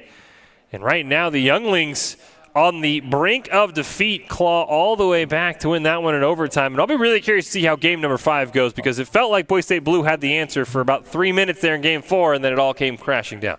Yeah, I mean, they started looking a little shaky. That offensive pressure by the Younglings, which is what got them this far, is really starting to show. I know Baynock had a few, whiffs here and there, and, they're just taking advantage. They're just keeping that high-octane offense and making the defense, make mistakes. Yeah, and they got Boise State Blue in that sort of slog where we saw with Boise State Orange and with Bagel Boys, where it's just shot after shot after shot from the Younglings, and eventually one goes in. So this is going to be really interesting to me, because it felt like Danger kind of had his moments, but it was Spacey who really was maybe the player of the game for the Younglings. He had the game winner. I think he assisted on both goals and then scored 2 of his own. So maybe they finally found Spacey saying he's going to step up with Danger being taken out here as we kick off game number 5 for the Younglings and Boise State Blue, winner take all here in the PAC West Open Finals. And that's a big thing, too, as far as having a solid squad, is that, hey, maybe for the first couple games, Danger's going to pop off, but it doesn't mean that Spacey or Gill don't have the ability to do so as well. See an early demolition onto Baynock, which shut down Boise State's first attempt. Ball near midfield, aerialed over to Cosmobuster, but a great save by Spacey, and the defense for the Younglings has definitely tightened up here in the end of game 4, and now going into game 5. Spacey's going to try and do it himself, and Cosmobuster answers right back with his own epic save. Yeah, so we saw Spacey dribble on the ground. Now he goes for the air dribble up top and tries to get through. I mean, he did get past second defender. That third one just held his ground, though. No goals so far as Baynock plays that one off the wall. Spacey's going to clear it down. Cosmobuster just barely gets the dunk. Danger in the net, going to make a save, but he's pulled out of net. Ace Pocket tries to make him pay for it, not able to. Danger off the wall. Didn't quite get the touch he wanted. Going to allow Baynock to intercept that one, but Gill going to clear it down. Ace Pocket, great opportunity, though. He's going to make it 1-0 Boise State Blue. Yeah, let's stop the crossbar shots. Great setup. Now we see here that pass out. That's very dangerous. So Gill needs to make sure either one, that ball rolls or hits it, in a manner that it doesn't end up being a center for Boise State. Boise State Blue did have a 2-0 lead in game 4 that they weren't able to hold on to. So all is not lost just yet if you're a fan of the Younglings and their rise here to game number 5 here in the finals. Ace Pocket, though, going to try and redirect that one. He can't. We'll lose out on the 50 as Cosmobuster recenters it. Gill plays that one around the corner. He's got Danger waiting as well, but he can't play it around Ace Pocket, so he'll lose his dribble. But Gill's going to maybe try and hit him with a pass from midfield. Unfortunately, just intercepted Danger by Cosmobuster. And, what a play. Did Baynock bump him off the ball? It looks like it. Danger was trying to do the exact same thing on their end. Doesn't get the bump. And Baynock gets the bump on their end. I mean, you see that, a bump can be the goal difference. Another 2-0 lead for the blue team. Last time they ended up losing in overtime 4-3 in game 4 when they had a 2-0 lead. Can they hold on here in the final 3 minutes? Cosmobuster makes a shot. Gill makes an easy save. Tries to play it towards midfield. He can't. Here's Danger's opportunity to shine, and they need it right now. Carries it towards the ceiling. Cosmobuster reads it perfectly. It just denies it, but Gill's follow-up shot going to be a little bit short of the net. Yeah, if Gill would have put that shot on target, I think it would have. This would be different. Oh my goodness, what a close bump. Oh, nice demo. Oh, the demo? There we go. You talk about it all the time, Juice. Bumps and demos, they pay off. No, that's definitely a shortcut to breaking a defense to just eliminate a whole player. So that's gonna work. Maybe a 1 goal difference, 249. Whew. Maybe a repeat storyline of last time. Boise State Blue with the early lead. The Younglings clawing their way back. They demolition out Ace Pocket, but he's going to be able to respawn before anything too crazy happens. Baynock's going to push away from his net. Cosmobuster clears it down into the corner. Gill just barely gets a touch on it. Cosmobuster not high enough. Going to allow Gill to get the ball. Now a nice pass from Ace Pocket to Cosmobuster. Can't quite find it. It's going to go rolling down into the corner. Gill gets bumped off. Ace Pocket shot. Oh, nice squeeze off the crossbar by Spacey. This ball's going to waterfall down in front of the net. Cosmobuster can't double tap it in, and the Younglings survive 2 close attempts from Boise State Blue. And Boise State now bringing the heat, keeping that offensive pressure on their side and just trying to force them to make mistakes. I mean, there was 2 opportunities there for a goal, and just so close. Great job by Gill, just to pop that one right above his net as he had Ace Pocket waiting to smash it home. Spacey going to try and take it, but he was a little too lazy with that one, and Baynock uses him as a tee and launches it in. And that's always dangerous. You do not want to be dribbling in front of your net because that is exhibit A of what happens. You got to be quick. I mean, that's the second time in this series where we've seen someone for the Younglings try and slow down in front of their own net, and Boise State Blue immediately makes them pay. Right off the kickoff, Ace Pocket takes a shot. Cosmobuster wants to follow up, and Baynock's going to throw one on net as well. Now it's the Broncos' turn to just fire shot after shot, but they've got to be careful. It's Spacey coming down, centers it up for Gill, but a great intercept by Baynock to stop that shot. And we've got 1:20 left. We have to see the Younglings kind of pick up the pace a little bit and get Boise State out of their side of the field in order to start converting those goals. Still plenty of time. Danger with a chance here. Baynock's going to stop that one. Cosmobuster passes it off to Baynock, but that ball takes an awkward hop towards the Broncos' net. He's going to have to corral it. Nice squeeze off the wall by Gill. Shot by Spacey. Immediately turned away by Baynock, and it's the Boise State Blue team turn to try and stop this Younglings attack once again with 1 minute left. This Cosmobuster will carry it towards midfield, and Danger's going to hand it back towards his own end. Yeah, Danger definitely trying to go for the control there to kind of reset up an offensive push, and they're just, oh, what a close shot. So that unfortunately bounced all the way up. Now let's see if they can work this clear. Now Cosmo. I guess that was intentional. I figured he kind of pushed it further up the field. Now 30 seconds left, 2 goals down. Doable. We've seen Danger score 2 goals in 10 seconds. The bumps. It's a shot, but it's turned away. Ace Pocket. Let's Spacey over pursue. Here comes Danger with the quick rip around. Sets it up for Gill. Baynock, though. Perfect position. Going to make a great save. 10 seconds left. The Younglings going to need a goal right now if they want a chance to tie it on an ensuing kickoff. And unfortunately for them, feels like time is just against them. 2 seconds left. Can Danger score here? No. Boise State Blue, as soon as this ball touches the ground, going to win game number 5 over the Younglings. What a showing by the Younglings. Boise State Blue was, forecasted kind of to win this one. However, the fact that the Younglings brought it in that close to game 5, props to them. However, let's see if they come back, right? Yeah, I would love to see. We haven't had much information on what's been going on in the second chance bracket. I would love to see whoever the Younglings play. If it is the Younglings who are victorious, they'll get one more crack at Boise State Blue. They'd have to beat them in 2 series, of course, with it being double elimination. But, yeah, as you mentioned, Boise State Blue, we saw the bracket. You're probably like, okay, they're probably the prohibitive favorite. Younglings made them work for it going all the way to game 5, and 3-1 scoreline. Probably about right. That game at times felt close, but Boise State Blues defense feel like they finally kind of figured out how to slow down the younglings there in those final 2 minutes. Yeah, absolutely. Boise State Blue just, they're more composed, they're more solid overall. And the younglings, it's, they're popping off or they're not. And then, Danger was relatively quiet there while Spacey was kind of in the limelight. So, it's kind of seeing they need to figure something out to be able to come back and beat Boise State Blue. Yeah, and just a couple of misplays by the younglings, too. I mean, we talked about it where they just kind of played a little bit too slow at times, and they allowed Baynock in that Game 5 to get that third goal. So here's how the winner's bracket shaped out. You can see Boise State Blue going right to the finals and picking out the victory. So they are awaiting whoever comes out from our second chance bracket. It's going to be the younglings. Be curious to see who it's going to be. Looks like it's going to be the winner of Bagel Boys and Boise State Orange. Two teams the younglings have already knocked off. The winner of that will play the younglings here in our second chance finals, and then the winner of that gets a shot at Boise State Blue. We're going to take a quick break. We're going to let the Bagel Boys and Boise State Orange play out. We'll have the winner of that taking on the younglings for a shot of redemption here in the PAC West Open. Fish and Juice coming back right after this short break.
Visit NationalGuard.com to begin your Guard adventure.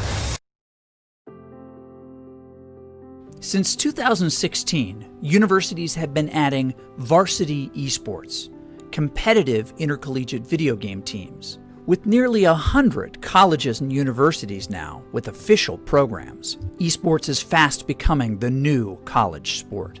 But with any dramatic change comes criticism. How could institutions of higher learning promote something so trivial? But when you look a little closer, esports demonstrates, just like other sports, that it's a pathway to something more.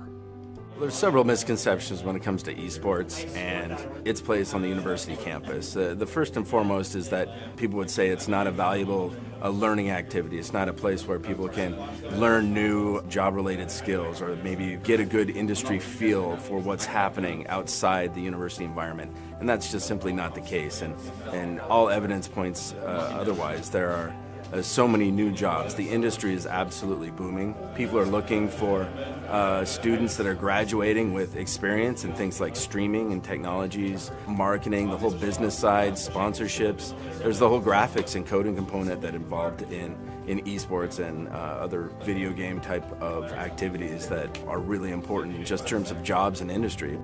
And on their way to those careers, students who attend schools with varsity esports programs can compete for their university.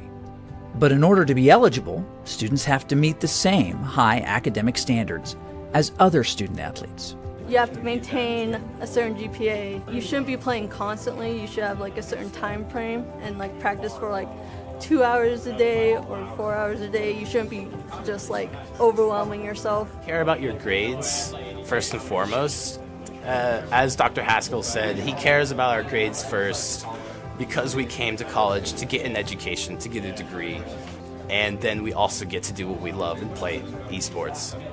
Athletics and other university-sanctioned activities bind students together with purpose, a chance to be part of something bigger than yourself, where we learn to work hard, play a role, lose with dignity, win with honor, all for our school. This is why we play.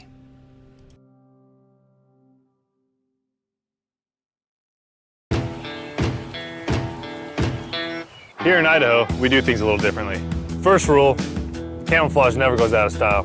Next, always use fry sauce. I mean, why wouldn't you? Hold steady when out-of-state friends think you're from Iowa. We call it pop, not soda. We always put a lift on our pickups. And we always buckle up because we still have a lot we want to do, and I'm guessing you do too.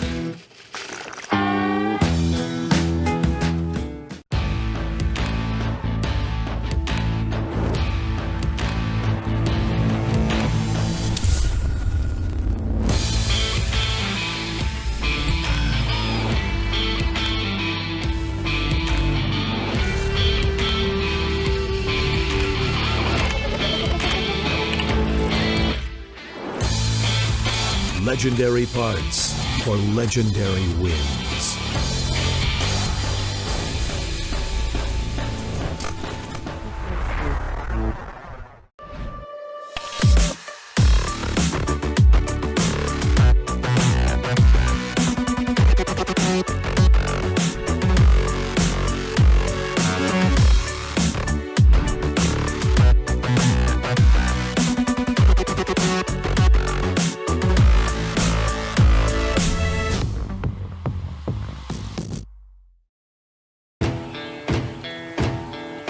Growing up in Idaho,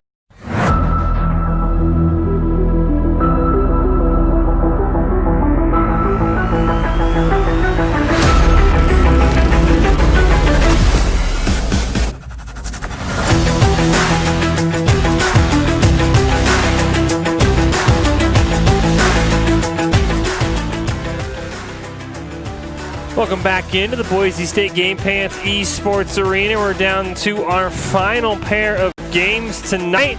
We've got our second chance bracket finals, and it's a rematch between the Bagel Boys and the Younglings. Bagel Boys trying to get revenge for being swept by the Younglings in the winners bracket. After that, the winner of that game gets one crack at Boise State Blue. The powers above have said, who needs a bracket reset? Who needs to win twice? It is a winner-take-all for the final game of the night, and that is just going to add to the stakes even more. Fish and Juice here calling all of the action. So it's Bagel Boys, it's Younglings Part 2, and it's really on to the Bagel Boys, the team from Washington who heard during the break a 14-year-old on the team for them balling out, which is just really incredible that these players are this young.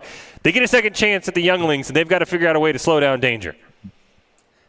I mean, that's absolutely impressive being that age, competing at this level. And like how we saw these previous matches, the Younglings did beat these teams. However, it wasn't by a huge long shot, albeit they didn't take a lot of games. However, they still kept up pace. So they just need to, keep their foot on the gas and get another crack at the Younglings. Yeah, I'll be really curious. This was the only series that the Younglings pulled off a sweep in, but as you mentioned, it was very close, including one of them, I think, going 2 or 3 minutes into overtime. And it was Danger who was the hero of that series, including one game where he finished with 10 shots and 2 goals. So we saw Boise State Blue do a great job of neutralizing him, and it was Spacey who stepped up. Can the Bagel Boys shut down Danger and force Spacey to make plays? I think that's going to be your matchup, because if Danger pops off and gets 5-10 shots every game, Bagel Boys not going to have a shot here in this loser bracket final.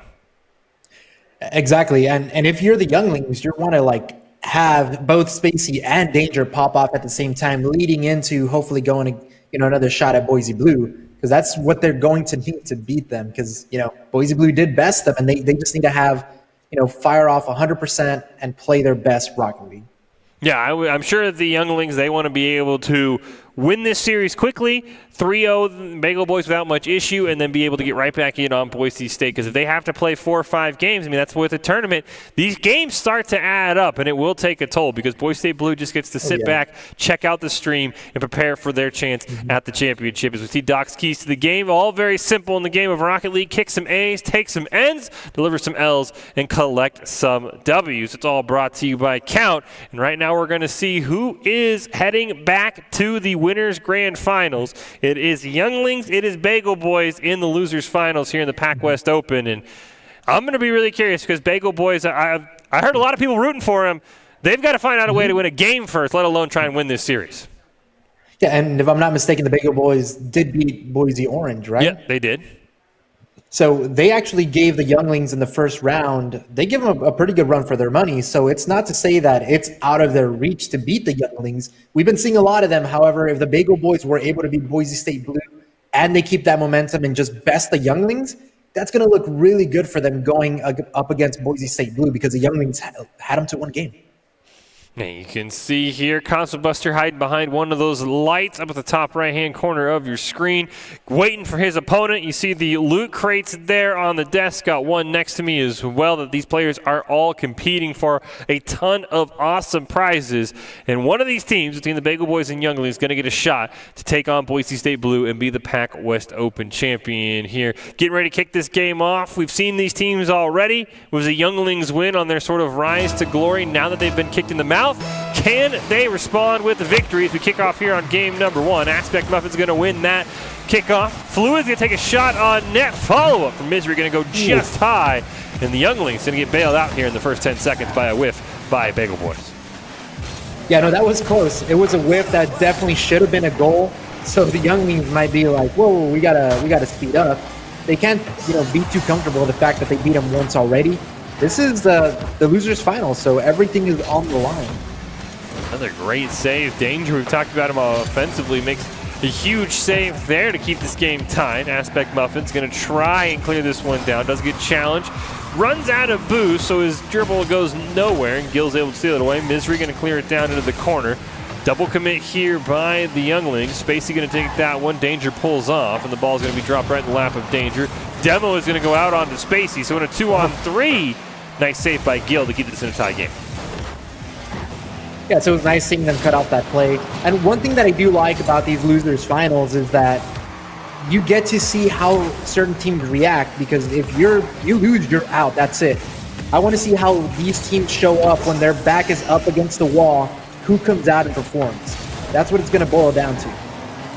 Nice save there by Aspect Muffins. Danger, not sure how he didn't get credit for a save there. That ball was going in, but nonetheless, he's going to keep this once again in a 0-0 game. And the Bagel Boys put a ton of pressure on, but a nice pass down to Gill. He's going to bicycle it up in the air. The Misery going to be able to corral that one. There's a centering pass from Spacey. Danger not able to get to it. Going to try it again, but his car kind of flips over on him, and he's going to have to retreat. For sure, and we start seeing these teams kind of start to feel each other out again. I mean, right off the rip, Bagel Boys almost getting that one goal, and then Youngling still hanging on, and Gill with a score, showing up. Feels like I've been wanting to see more Gill. Yeah, he has probably had the least of moments of the guys from the Youngling crew, but as we talked about, he's still a very solid third player, and sometimes that's all you need. With a team with guys as talented as Danger and Spacey, if you just have a solid third player who can make goals like that occasionally, that can really complement the team, because sometimes a team of 3 just all-stars, everything falls apart because everyone's trying to make flashy plays. So a great goal by him, and Danger can't quite find much, so here comes Gill again. Ooh. You wanted more Gill juice, you got it. Yeah, I know. First we had Danger popping off, Spacey, Gill saying, hey guys, it's my turn. Take a back seat, rest up a little bit. Popping off.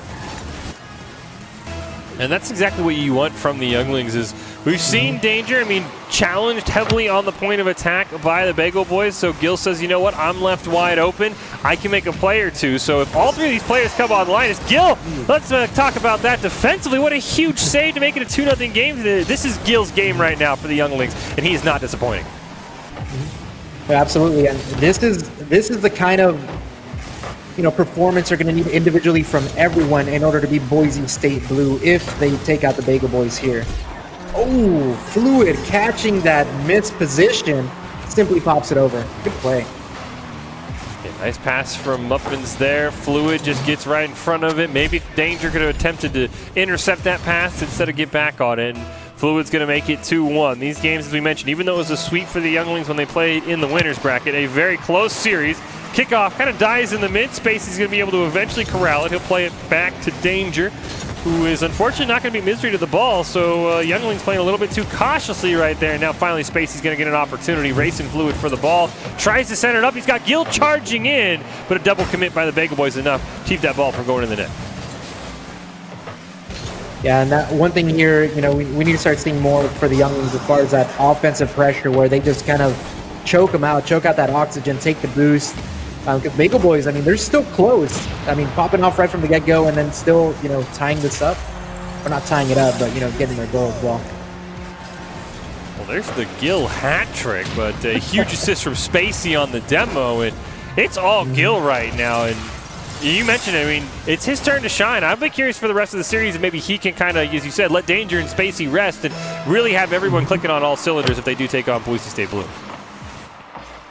Yeah, for sure. I mean, oh boy. Looks like Bagel Boys, making a few little mistakes here, might be getting to their heads, might be getting a little nervous. So you have to be able to adjust and get those reads. Even if, so for example, that one could have bounced or rolled. Hey, sometimes, take a little bit of a seat back. If you fully commit and there's no one back in net, it's an easy goal. Now, the one thing we haven't seen is how many games and how many series the Bagel Boys had to play in the second chance bracket after being eliminated by Younglings from the winners bracket. I mean, there is a measure of fatigue for these teams, and it might be kicking in as it's 5-1 now for the Younglings. Yeah, no, for sure. The Younglings are... everything's starting to click. They really want to go back against Boise State Blue and, give them a run for their money.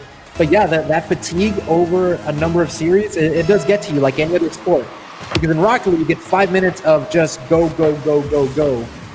So, that does take its toll. See if the Bagel Boys can get a couple of goals, maybe right the ship heading into game number 2. 4 goals in a minute 17. Not unheard of, but definitely not easy as Danger nearly makes a 6-1 lead. What a great save there by Muffins. Spacey's shot turned away, and the Bagel Boys haven't given up quite yet. It's just unfortunate that they dug themselves this big of a hole. And again, just like any other series, game 1, they get to feel each other out, right? Maybe they weren't used to the Younglings, being able to pop off again and just coming right back in and playing them again. Hopefully, game 2 changes. They make those adjustments. They make those changes. Yeah, I will say the style of the Younglings is not something you see from your average Rocket League team, especially, I mean, it's sort of almost like going from hot water to ice cold water kind of shot, going from Boise State Orange, who is a very defensive team, to going to the Younglings who are like, I don't even know how to spell defense. We're just going to try and put 20 shots on you. So I can see it being almost just a shock to the system for the Bagel Boys, not ready for this hyper attack after playing a couple of games against other teams. No, for sure. I mean, the Younglings are, they just go. They go fast. So, like how you said, playing a defensive team and then coming to this, I'd be thrown off too. It's happened to me, playing in tournaments where, hey, sometimes, let's say our competitors were a little slow, and then going into the next match, you just it's weird. You're in this weird lull of trying to adjust and transition. So let's hope that's the case. That way the Bagel Boys can come back.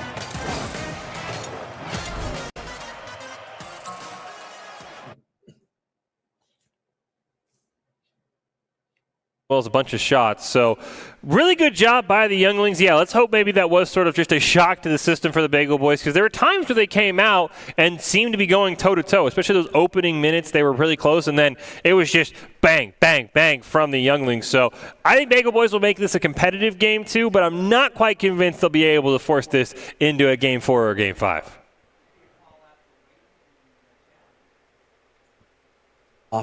So if the Younglings can align the stars, all 3 of them, and they pop off together in the last or in the series against Boise State Blue, I mean, they might just be able to pull off the upset.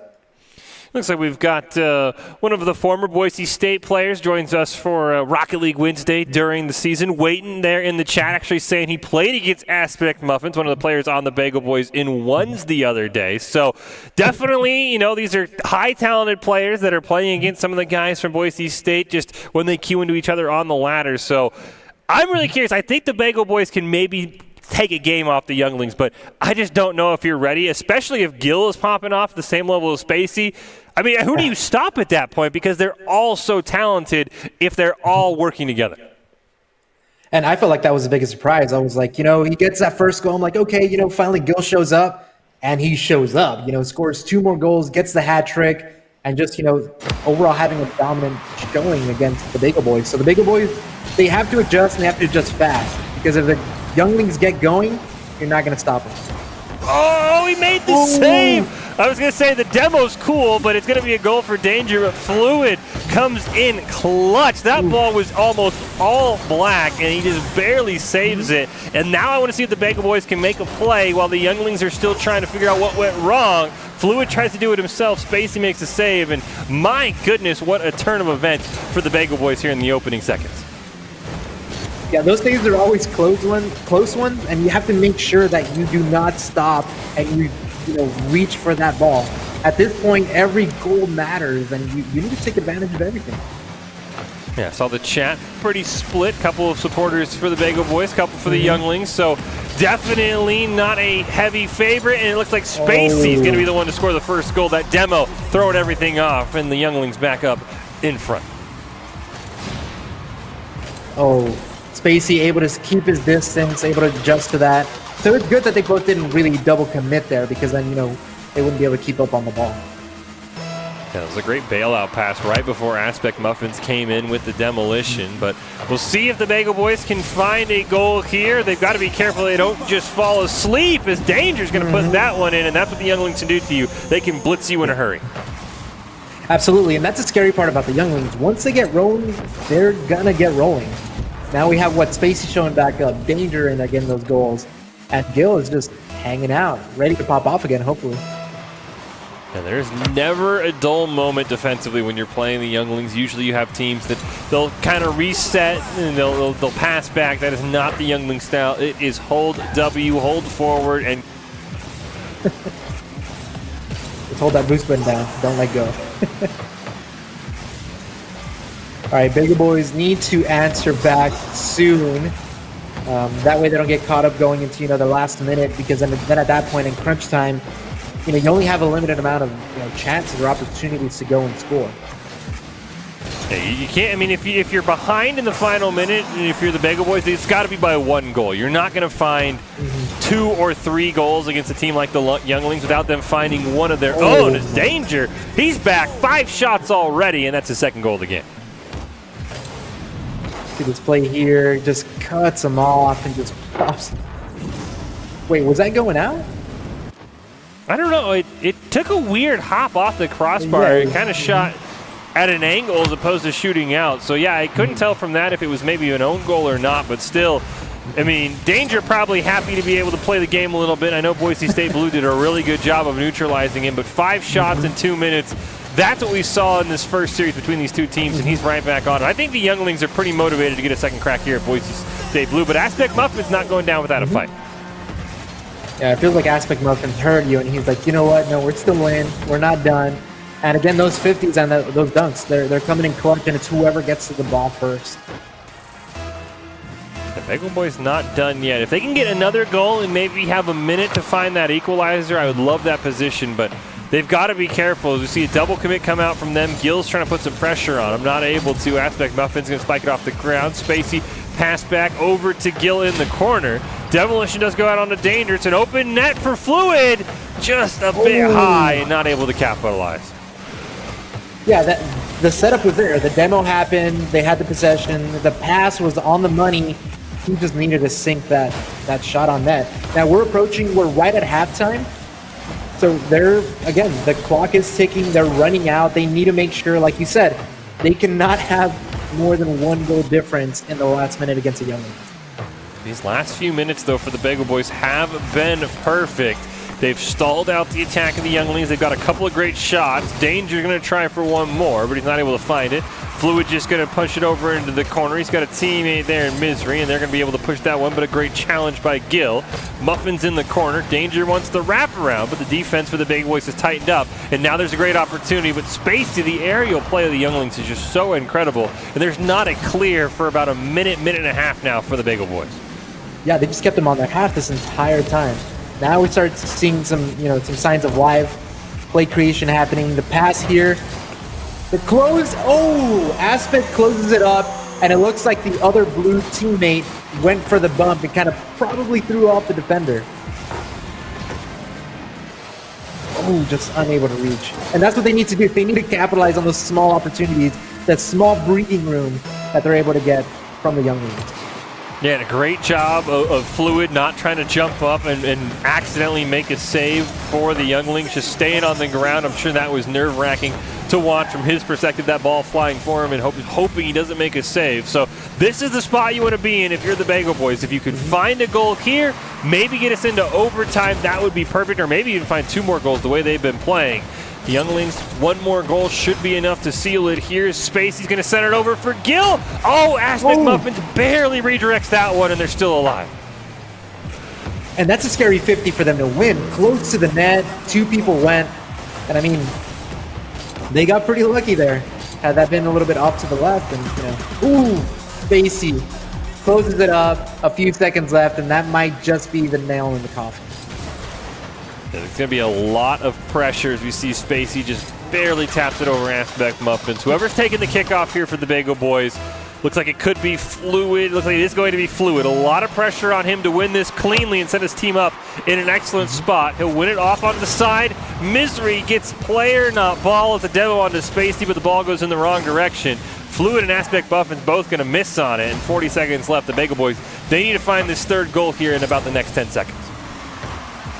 Yeah, if they don't, then it's going to be really rough. Oh, the double. The pressure.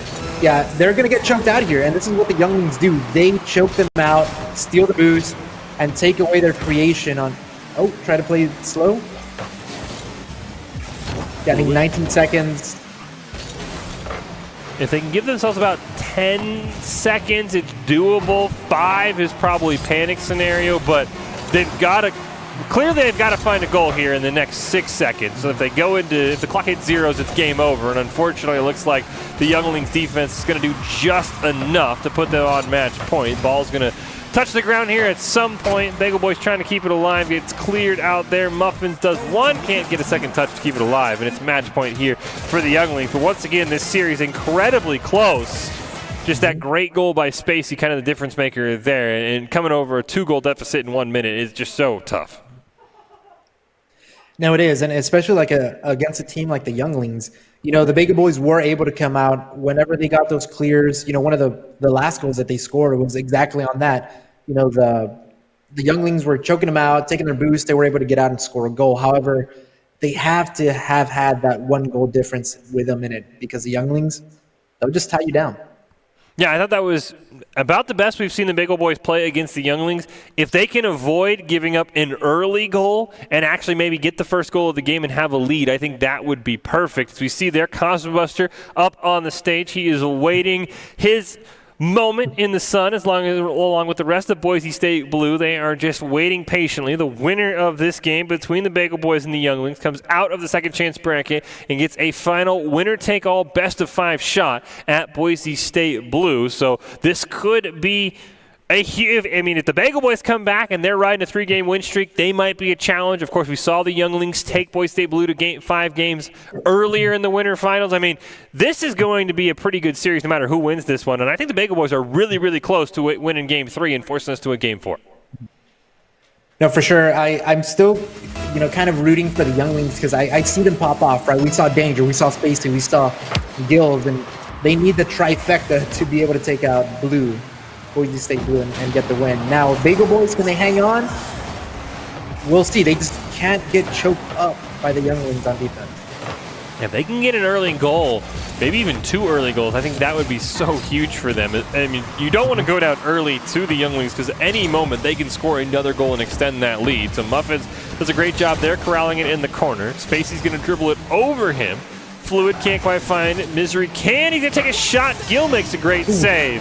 And a great job by Spacey clearing that one away, but Muffins wants another chance. Going to waterfall it down in front of the net, but Danger there pushes it away for now. Fluid recenters it, and unfortunately now they're just volleyballing it back in front of the net. And unfortunately, the Bagel Boys not finding many shots. Yeah, one thing I do like here is that the Bagel Boys now are flipping it on the younglings. They're keeping them on their half. Oh, that dunk was pretty crucial. But I mean, overall, close to a minute of the ball just being on the orange side. So not bad. They're definitely showing an improvement. They just need to, like you said, get those early goals, because they're going to need them. The only problem right now is the boost was quite low for the blue team. You saw Misery and Fluid both below 10, so they had a retreat, and that opened things up for the Younglings to get some pressure here. Good job by Fluid's going to clear it down, but a nice intercept by Danger right back in the corner, plus the demo. So it's a 2-on-3. Danger wants to set it down for a teammate, but he can't find anyone, and that's going to be an own goal. Fluid gets credit, but I think Spacey unfortunately pinched that on his own goal. You see the pinch, ball goes out, and Gil just tries to redirect it out. But however, once that happens, and that's one of those things you kind of normally never want to do, is if you're rotating back, you don't want to touch the ball because those pinches happen, and you will lose. Yeah, it was just, I think Danger wanted a teammate to be there, and he'll eventually just do it himself to tie the game. So Danger first tries to get a teammate, scores on himself. This time he just does it himself and carries it right over Fluid. That double just goes right in, and that was a good clear. Danger able to go fetch it and set himself up for a double off the backboard. Danger's going to win that kickoff cleanly as well. Spacey goes racing down, just allows the members of the Bagel Boys to kind of play themselves out of the play. Fluid gets the clear. Demolition goes on to Misery. Now Danger's got a shot on net. Aspect Muffins making a perfect save there. Gil's trying to reset it over to Spacey, but a nice read by Muffins. Tries to pass it to Fluid, just a little bit ahead of him. The Bagel Boys got to retreat quickly as Gil almost had a wide open net. Now we see the Younglings here on offense, and let's see if they can start choking them out and then slowing down. You're seeing those clears, not really getting too far. Oh, Misery able to get there fast. The net's open. This is the best we've seen the Bagel Boys play. I mean, yeah, you could say their only goal was technically an own goal, but still, they've shut down the Younglings as best as they can. Aspect Muffins trying to keep it away from Danger. Misery going to tee that one up and knock it in the air. Fluid's got a man down there. Can he play his own rebound? No. Great read by Danger, and that ball's going to corral back to midfield. Yeah, like we were saying earlier, Bagel Boys just definitely keeping that, that pressure on the Younglings, and they just need to hold on and maintain that. Use the Younglings' own game plan against them. Nice demolition there. So we didn't see the goal. All we saw was the demolition, but it's Danger. Nice Who else? Who gets it? They just got a nice read off of that, and I mean, top right corner, there's not a whole lot you can do there. That was a really good redirect by Danger. Starting to wake up again. Danger is savage, they say in chat. Oh man, hey, what a better way to prove chat right with just an immediate hat trick off the kickoff. Looks like Danger's woken up. I think they're ready. I think they're ready to go up against Boise Blue. Everybody's woken up, and that's what it's going to take, is all of them to just be popping off to take out Boise State Blue. Well, Bagel Boys not done yet. They've still got 2 minutes, only down 2 goals. Does seem to me that the one thing that I think the Bagel Boys will probably, if they watch this back and maybe realize this, their boost management has been not great, but it doesn't matter. Aspect Muffins puts it in, and they're still within striking distance. Yeah, for sure. They took advantage of this double commit here, gets that pass out, and then Aspect is just there to, clean it up. And this so is one goal difference. Yeah, this is what we've talked about, Juice, the kind of the scenario you want to be if you're the Bagel Boys until that happens. Being down 1 goal is right there, but it's Gil's turn to pop off, and he'll immediately make a 2-goal lead again. Yeah, especially going, like how you said, right? Going into the last minute, you need to be, at the worst case scenario, 1 goal away from the Younglings. Yeah, fortunately, it looked like there, like Misery and Fluid both ran into each other, so they kind of stopped each other's ability to make a save. Aspect Muffins takes a shot on net, can't find anything. Danger trying to put this one away. Nice save, though, by Aspect Muffins, and he's going to dribble it out towards midfield. Gil intercepts it. Can't quite play his own rebound, but he will get the demo. No one there to follow it up. Finally, Danger comes racing in. Misery plays it back towards the half line. Spacey, though, is right there, and it's the team's trying gain possession right now. Younglings totally okay with this, just burning time off the clock. Oh, for sure, and it looks like on their clears, they're just not connecting optimally with their teammates when they clear out. And a lot of that is just trying to survive the barrage that is Younglings' attack or offense. Yeah, this is the kind of the issue is Gil's going to end up scoring that I noticed with the Bagel Boys. Someone on the Bagel Boys, the last 30 seconds, had 0 boost. And that's just not going to be playable against a team that goes as fast as the Younglings. especially with all that pressure. I mean, they're going to, one, be taking your boost, and two, you still have to defend the net. 54 seconds left, and it's a 3-goal deficit. Yeah, it went from 1 goal to 4 goals in just a snap of a finger. Gill's going to be able to get his 3rd as well, so a hat trick for him in danger. And the Bengal boys were really close for about 3.5 minutes, but the Younglings have clearly started to pull away and prove that they want a second chance at Boise State. Chat now says Gill is savage. I think we're just going to have to go to the Younglings. Whenever they're popping out, they're popping off. Now, I'll be curious to see, in what looks to be the inevitable Boise State Younglings series, as Danger tries to carry that one and can't quite find it.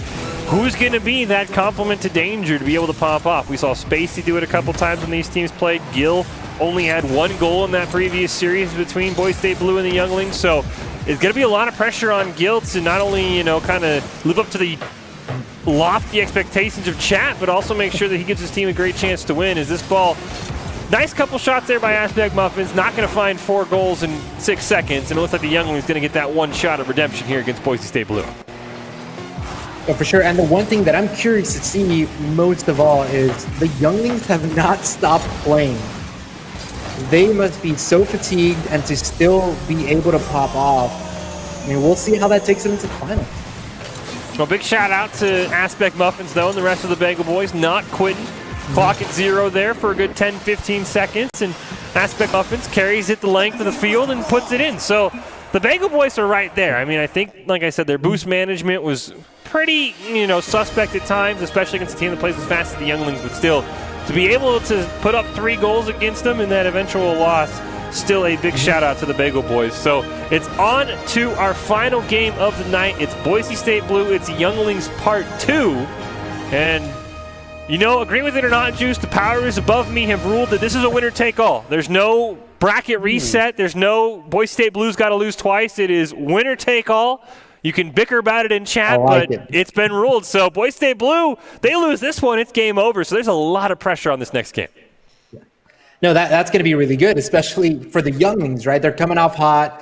I mean, albeit they have not stopped. Mm-hmm. So we need to see if they can survive this series, not alone that, but be able to pop off, right? We saw Gill pop off one game, Spacey a few times, and then obviously Danger being dangerous.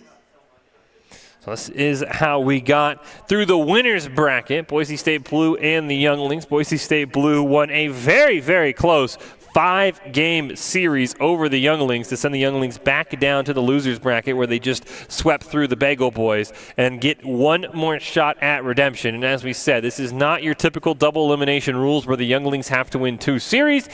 It's been determined, you know what? Let's just up the ante. It is winner take all here for Boise State Blue and the Younglings in the PAC West Open.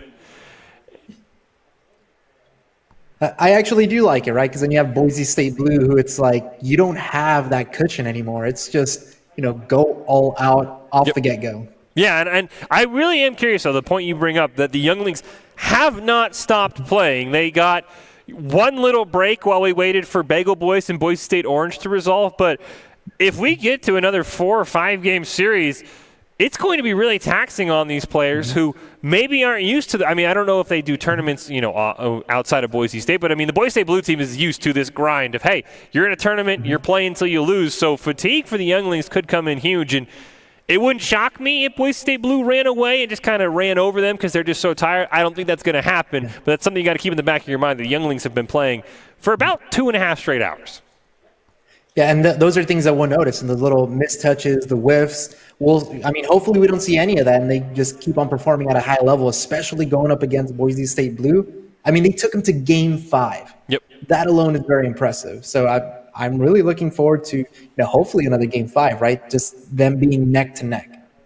Yeah, they were up against a match point in Game 4. Boise State Blue jumped out to a 3-1 lead, and then the Younglings battled back 3 straight goals, including 1 in overtime. So, this is going to be a very close series, and it is going to be very You make great use of those 30 seconds to minute breaks we get in between games, of trying to just reset, take a mental break, because it is going to be very, very, very taxing for these players who've been here for about 2.5, 3 hours now in this PAC West Open in the grand finals.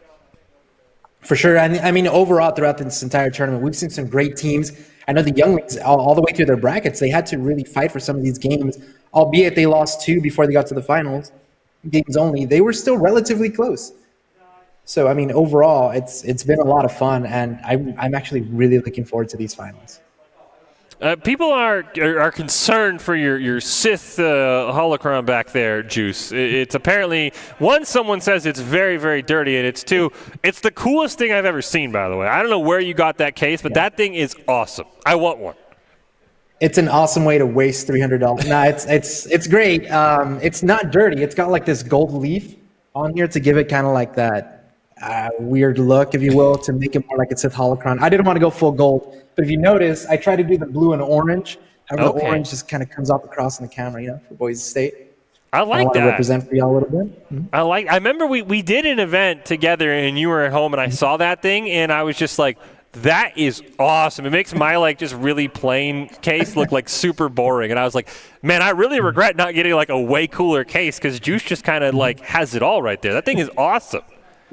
Well, I needed an upgrade case anyways, and I looked at all of them, and you know, you kind of see the regular what everyone else has, and I'm like, hey, I do a lot of stuff like this right on camera. I'm like, let's buy a case that is also maybe an art piece, right? Why not?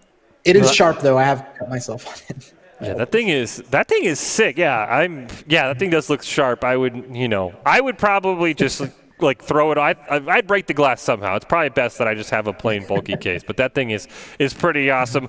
Waiting for our final game here of the night in the PAC West Open. Younglings and Boise State Blue Part 2. The Boise State Blue won the first one 5 games. So really excited to see how this is going to play out. As you mentioned, the Younglings, they just kind of ran through the Bagel Boys. Bagel Boys gave them all they could handle, but I think the Younglings, everyone was popping off because they wanted that second chance at Boise State Blue.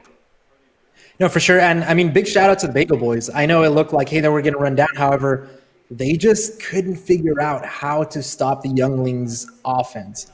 That they just, remain on their half for, a minute and a half to 2 minutes at a time. So, I mean, big props to them. And on some of them, we're able to break away, convert a goal. But it's still, sometimes you just can't figure it out. I do hope they go back to their VODs, though. Yeah, there were several games between those teams that were 1-goal games going into the final minute, and then the Younglings just started to pull away. Is right off the rip. Gill ready to show. He's going to score the first goal here of the Winter Grand Finals. Wow, that was really close. So you see he actually jumped, avoided the bump, and then the defender almost got that as well. I mean, wow. 7 seconds in, 1 goal. This is nice. That means they're mad. They're ready to take it here. Yeah, we kind of, had challenged Spacey and Gill to be that guy to help out Danger, who was so expertly neutralized by Boise State as he takes a shot and it just rattles wide. Gill not able to find it. Cosmo Buster gets the clear, and now Gill's going to pop it up. Baynock should play that one off the wall. Spacey, though, going to take it away, and that ball is going to rattle in the net as Danger finishes it off. What an angle. The ball kind of curves right in, and, I mean, look at that. Just stays on the fringe there, almost gets it. Danger able to dunk. Wow, what a shot. And Younglings out here, they're just showing up. I guess they kind of just want to go hard right off the get-go, kind of make Boise State Blue, what do we do? How do we adjust? I mean, it's always good to shake up the other team.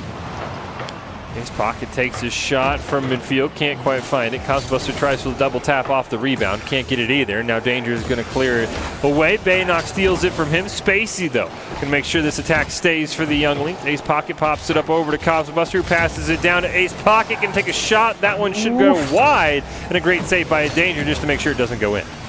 I mean, that was a very good attempt overall. It doesn't make for an awkward clear. So we got follow-up here, a 50. Yeah, it's a pretty decent spacing there from the Younglings. I will say, with how this game has started, it does almost beg into the question while we were talking about how the Younglings haven't stopped playing. You almost wonder if Boise State Blue getting that break as Gill scores, maybe Boise State Blue just came in a little bit cold. Yeah, maybe they got a little too comfortable, and that gets you sometimes, right? It's kind of like how in football, icing the kicker, and that may happen. Luckily, this is still, a series, so this one game doesn't dictate everything. However, the Younglings are just showing that, hey, you give us an inch, we're going to take the whole mile. Yeah, always that great debate in sports. Is it better to have the bye and be able to get rested, or is it better to play in the first round and keep playing so you feel like, if you're hot, you're hot? And right now the younglings maybe siding on that make sure you're always playing motto as they're up 3-0 right now. Still 3 minutes left for Boise State Blue to find a way to maybe come back here in this game number 1 of the Winter Grand Finals. Ace Pocket plays it over. Danger trying to set something up for his teammate. Cosbuster going to spike that one down, and Gill's going to read it perfectly, make a great save. Baynock trying to do with what he can, but unfortunately that's not much. No, for sure. And the opposite thing, too, is, they scored 3 goals in the first 2 minutes. I mean, you have to be optimistic, right? Have the resiliency to say, hey, we have 3 whole minutes to catch up. And just play your game, play your pace, and just, use what worked for them in the past series. Spacey's going to carry that one all the way down. Ace Pocket does bicycle it away. Cosmobuster's going to try and pass it over to Ace Pocket, who bumps it over to Cosmobuster, but Spacey's going to read that pass perfectly. Baynock wants to keep it alive right over to Cosmobuster and Ace Pocket, but a huge save by Spacey and a double commit by Boise State. It's going to cost them a follow-up attempt, and they're not going to be able to find the goal.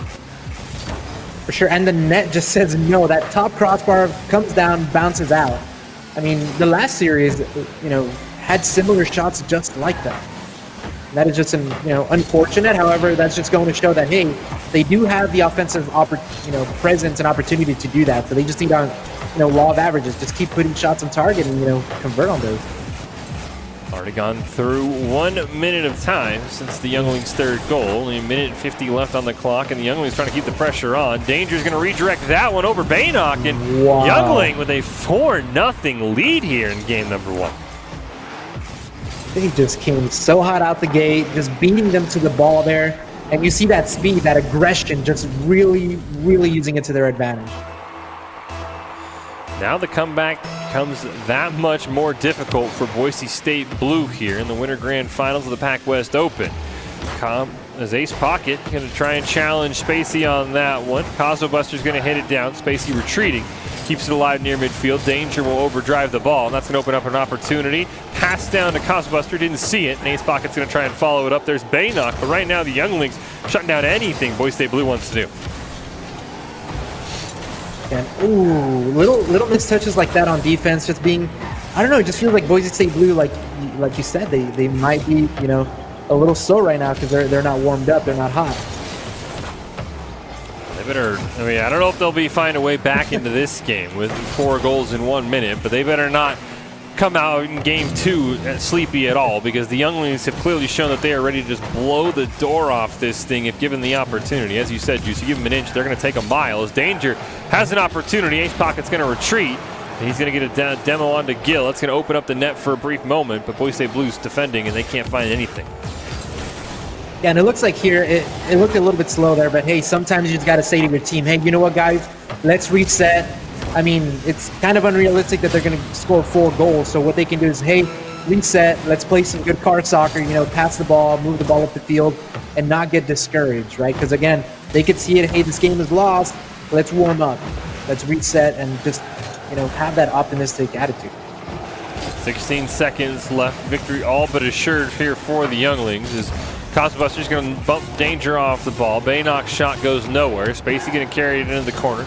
Lone man on the Younglings without an assist. I'm sure he'd love to, or without a goal. I'm sure he'd love one to find one, but it's not going to matter. His time's going to tick down. Gill's going to keep it alive. Maybe the Younglings want one more. Pass back to Spacey, and that would have gone in, but it touched the ground. That was not what I expected in game number 1. That was a lot, and that was fast. Younglings coming in so freaking hot. I love the speed, the aggression, and I mean, we'll see if Boise State Blue can, respond to that.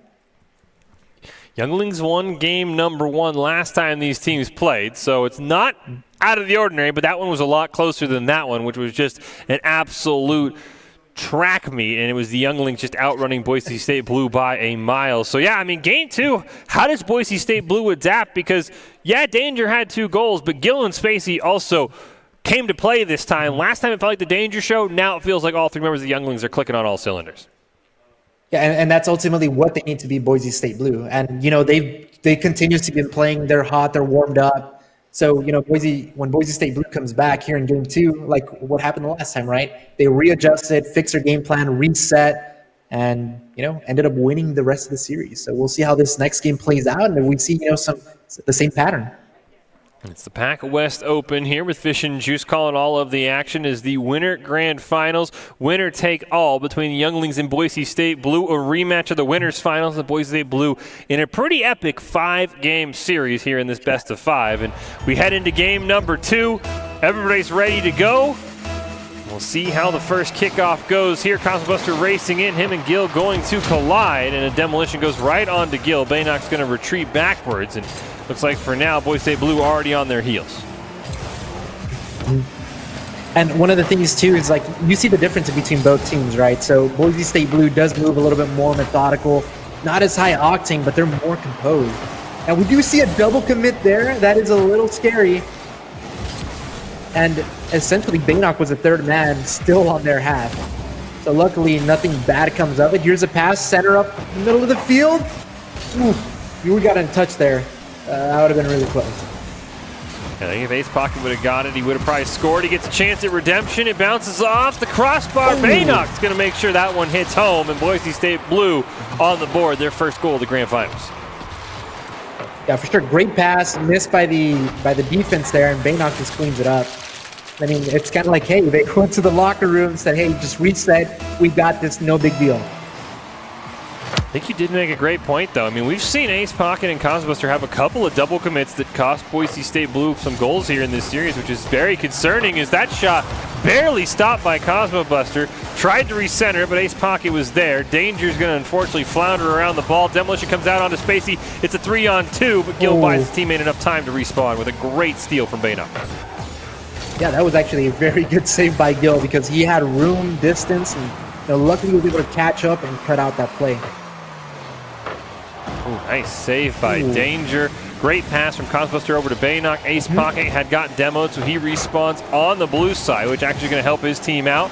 Cosmobuster's going to pop that one over. Baynock right back over to Cosmobuster. Do they have to give and go? No, he tries to drop it back, and Danger's going to get that one, and it's a dangerous spot for Boise State Blue, but Ace Pocket does enough to stall things out until Cosmobuster can get back. Baynock, though, just a little bit short. These passes for Boise State Blue haven't quite connected so far. Yeah, no, once they start connecting, I mean, that's just even more lethality there, right? They're going to start getting more goals on net. Because I do want to say one thing about the Boise State team. I love how, you look at a lot of the shots from the Younglings, and it's a lot of backboard reads, right? For Boise State, they send some really nice shots midfield, but towards the center, and they can just, rip those shots just like that. I mean, those dominus, man. These dominus hits are nasty. Well, the passes from Boise State Blue, there are just times where you could just see it develop, and people call soccer the beautiful game, and Boise State Blue turns Rocket League into something like that at times, but the passes have just been a little bit off tonight as they unfortunately can't connect there. Baynock bumped all the way back, plays it around Danger. Ace Pocket and Cosmobuster go chasing in the corner. Cosmobuster going to play it towards midfield, right over Gill, but Spacey there with a great steal, and Ace Pocket is going to dunk it right over him. Danger, though, nice pass into the corner. Spacey tries to set it up. Danger's going to carry it in front of net. Cosmobuster, though, makes a great save. Yeah, and the Youngling spacing has been actually phenomenal here. One of them loses, the next one's ready to go to keep that high-octane offense, pumping. Ooh, a little bit, I feel like I jinxed them there. But that's still not bad. They're able to make it work. Ooh. Yeah, this game is really close, right? We have one goal by Boise State, a minute 50 left. They're starting to button down, right? The last game. Ace Pocket with a read. And I feel like we have a similar storyline to the last series. Yeah, we saw Boise State come back, win the next 2 games, and they're setting themselves up in a great position here. We'll see if the Younglings, 2 goals for the Younglings can come just incredibly quickly. So minute 45 on the clock, plenty of time for them as there's Danger going to wrap it around in front of the net. Ace Pocket, though, able to bump that one away. Baynock plays it around Gill, one man to beat. It's only Danger, and he makes a great play to slow down Baynock. Ace Pocket does tee it off Spacey. Demolition comes out onto Gill, but nice job by Spacey clearing that one away and keeping his team right in the game. So overall, great individual ability, right, to get it past all those defenders and keep the play going. Now, up to 1 minute and 13 left. Boise State Blues looking pretty good. They've been shutting out everything the Younglings have been sending. And, I mean, let's hope they carry this momentum into Game 3, right? Because now Younglings 1 minute left, they're going to get desperate. And they're going to push really heavy, and Boise State can take advantage. Nice pass from Cosmo Buster over to Baynock. Gill reads the back pass to Ace Pocket, but Ace Pocket's going to be able to pinch that one off the wall. Danger. Nice dunk. Cosmo Buster misses, but Gill unfortunately puts it in an awful spot. Danger tries to corral it down, and the ball's stuck in that midfield. Baynock over to Cosmo Buster, though. Back to Ace Pocket. Didn't quite get the touch he wanted, but it's going to go right over Gill, but a huge save by Danger. Nearly teardropped it in, but they're burning time off right now, and it's only 30 seconds left for the Younglings. And they're hitting the Younglings with a Youngling special. Just, hey, keep them on their half, keep the pressure, steal the boost. And, I mean, 15 seconds left. They've just about got this in the bag, and they're just staying on that ball, getting the 50, and just keeping control. Really dictating how the match is gonna end. Try the pass there over to Ace Pocket. Him and Baynock both gonna miss, but time not on the side of the Younglings. They'll get a feel-good goal in the end for Danger, but it's not going to matter. There's no time on the clock, so the game is over. And Boise State Blue holds on for a 2-1 win, but of course this last goal means nothing as it came with 0 seconds left. Oof, man, what a what a match. So Boise State, like you said, you pride yourselves as an organization that, hey, you go back, you readjust, go back into the next game, keep that mentality, and just, ultimately that's how you're going to get wins. Man, now this is where it gets interesting. It's basically a best of 3 at this point. Winner of Game 3 is going to put themselves on match point. Last time the Broncos won, I'll be really curious for the Younglings because, you mentioned it. Boise State Blue just choked them out. Effectively a shutout. The last goal came with 0 seconds on the clock. It'll count for the stats, but not much more. The Younglings have got to find a way to get back to that pressure offense, but Boise State kind of just ate it and then cleared it down and played slow and methodical like they like to do. No, for sure. Boise State's defense is really what crushed the Younglings, right? They're used to the high-octane offense. By them slowing it down, taking the ball, moving it around, kind of dictating the pace of the match, they were able to cut off a lot of that fast pace, right? Because if you were on defense and you're clearing fast, you're also kind of, in a way, handing them the ball to, keep that momentum and speed. However, you change up the pace, and looks like that's working. Yeah, I hope the Younglings don't try and get too creative, though. We saw that a couple times in their first series between these two teams where they tried to slow it down and say, all right, let's play a little slower, and then they all just fell apart and goals were scored in bunches for Boise State Blue. So I expect the Younglings to just keep peppering shots, and hopefully they'll eventually go in if you're a fan of the Younglings, and if you're a Boise State Blue fan, you hope this defense is going to work as the crossbar is going to help. And Ace Pocket makes an epic save 10 seconds into the match, and Boise State Blue already trying to stave off this pressure. Yeah, what a shot and what a save by Ace Pocket. That was crossbar to crossbar. That was insane. Baynock's going to respawn off the demo and play that one off the wall. Slows it down a bit as Spacey just now challenges him. Pass out to Baynock, just a tad in front of him. And Danger's going to be able to hit that one over. Cosmo Buster sets it up for Ace Pocket. Double taps it off Spacey, who now retreats into the corner. Looking for a clear. Ace Pocket's going to overdrive the ball. Baynock will not, though. He'll center it. Gill's been demoed. But a great job by Danger keeping it out in front of the net and buying time for his teammate to respawn. That was a nice little individual play by Spacey. They're going for the fake to make sure he doesn't get out 50 there. Youngling started off real hot here, and then we see Boise State, right, taking control again, starting to dictate how the game is going to go. Nice demolition there on the Cosmo Buster. Baynock can't quite play it off the wall as Danger just does enough to redirect it. Now he's going to fire a shot down, plays his own rebound. And just like that, Danger's going to score the first goal here, game number 3. And gets it past that last defender. It looks like third man came up probably a little too far up. He was already past midfield. Might have been a little miscommunication of some sort, but Danger easily cleans up that double. Game 3 of the Winners Grand Finals. Winner take all between these two teams, and the Younglings lead 1-0 here with a minute and a half gone by. Danger going to try and corral it. Cosmo Buster steals it away from him, tries to drop it right in front of the net, but a save is made by Spacey, and Gill's going to carry it out towards midfield. Cosmo Buster puts it right back to Baynock, who unfortunately can't not get a touch on it. And the Boise State Blue passes has just not been there so far in this series. Yeah, and that was going to be a hard shot to take with that pass. I mean, you saw him try to adjust and take the shot, but ultimately, you know, it needed to be different. That pass needed to be better. A double commit there from Baynock and Ace Pocket. Unfortunately, Boise State Blue not able to find anything. Clear out towards midfield. Gill will keep it alive, and now Baynock's going to blast it into the corner. He's got Cosmobuster there, but he's a bit behind it. Ace Pocket charging in. Spacey carries it over him, drops it right in Gill's lap, who's able to just keep driving forward with it right in front of the net, but Cosmobuster's able to clear it away. And right now, the Younglings playing like Boise State Blue with some excellent passing. Yeah, absolutely. And you see Gill, you know, leaving that ball and trying to go find the defender that's going to clear. Here we go, shot on target. Now they just need to chip away at the defense.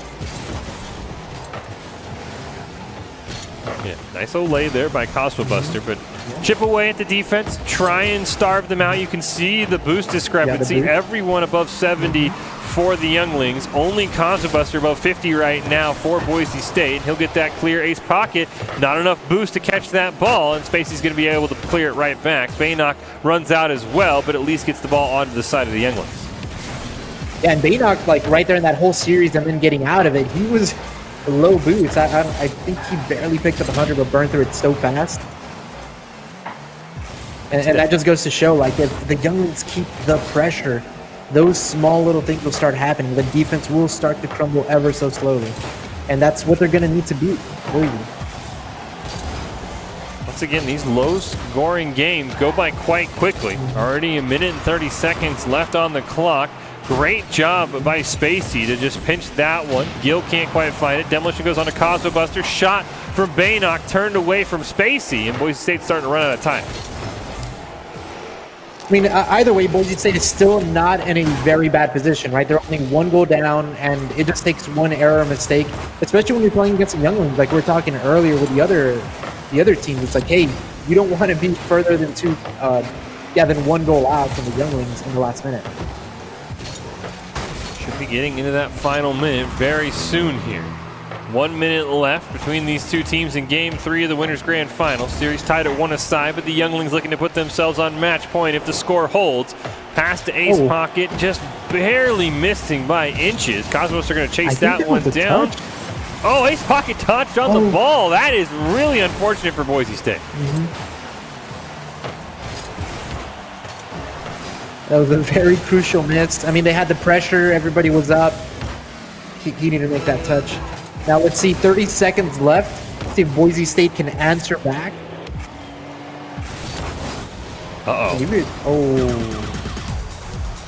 Casey able to get it through, gets both defenders to come at him. Let's see the replay here, just pops it. That's actually very good control to be able to catch that down there. And unfortunately for Boise State, it looks like that kind of that weird play where Ace Pocket looked like he was playing dodgeball for a split second and just dodged out of the way. As you mentioned, they had the pressure. Everyone was up on the ball. That kind of threw off their groove, and now the Younglings with a 2-0 lead here in the final 10 seconds in a pretty comfortable position, honestly.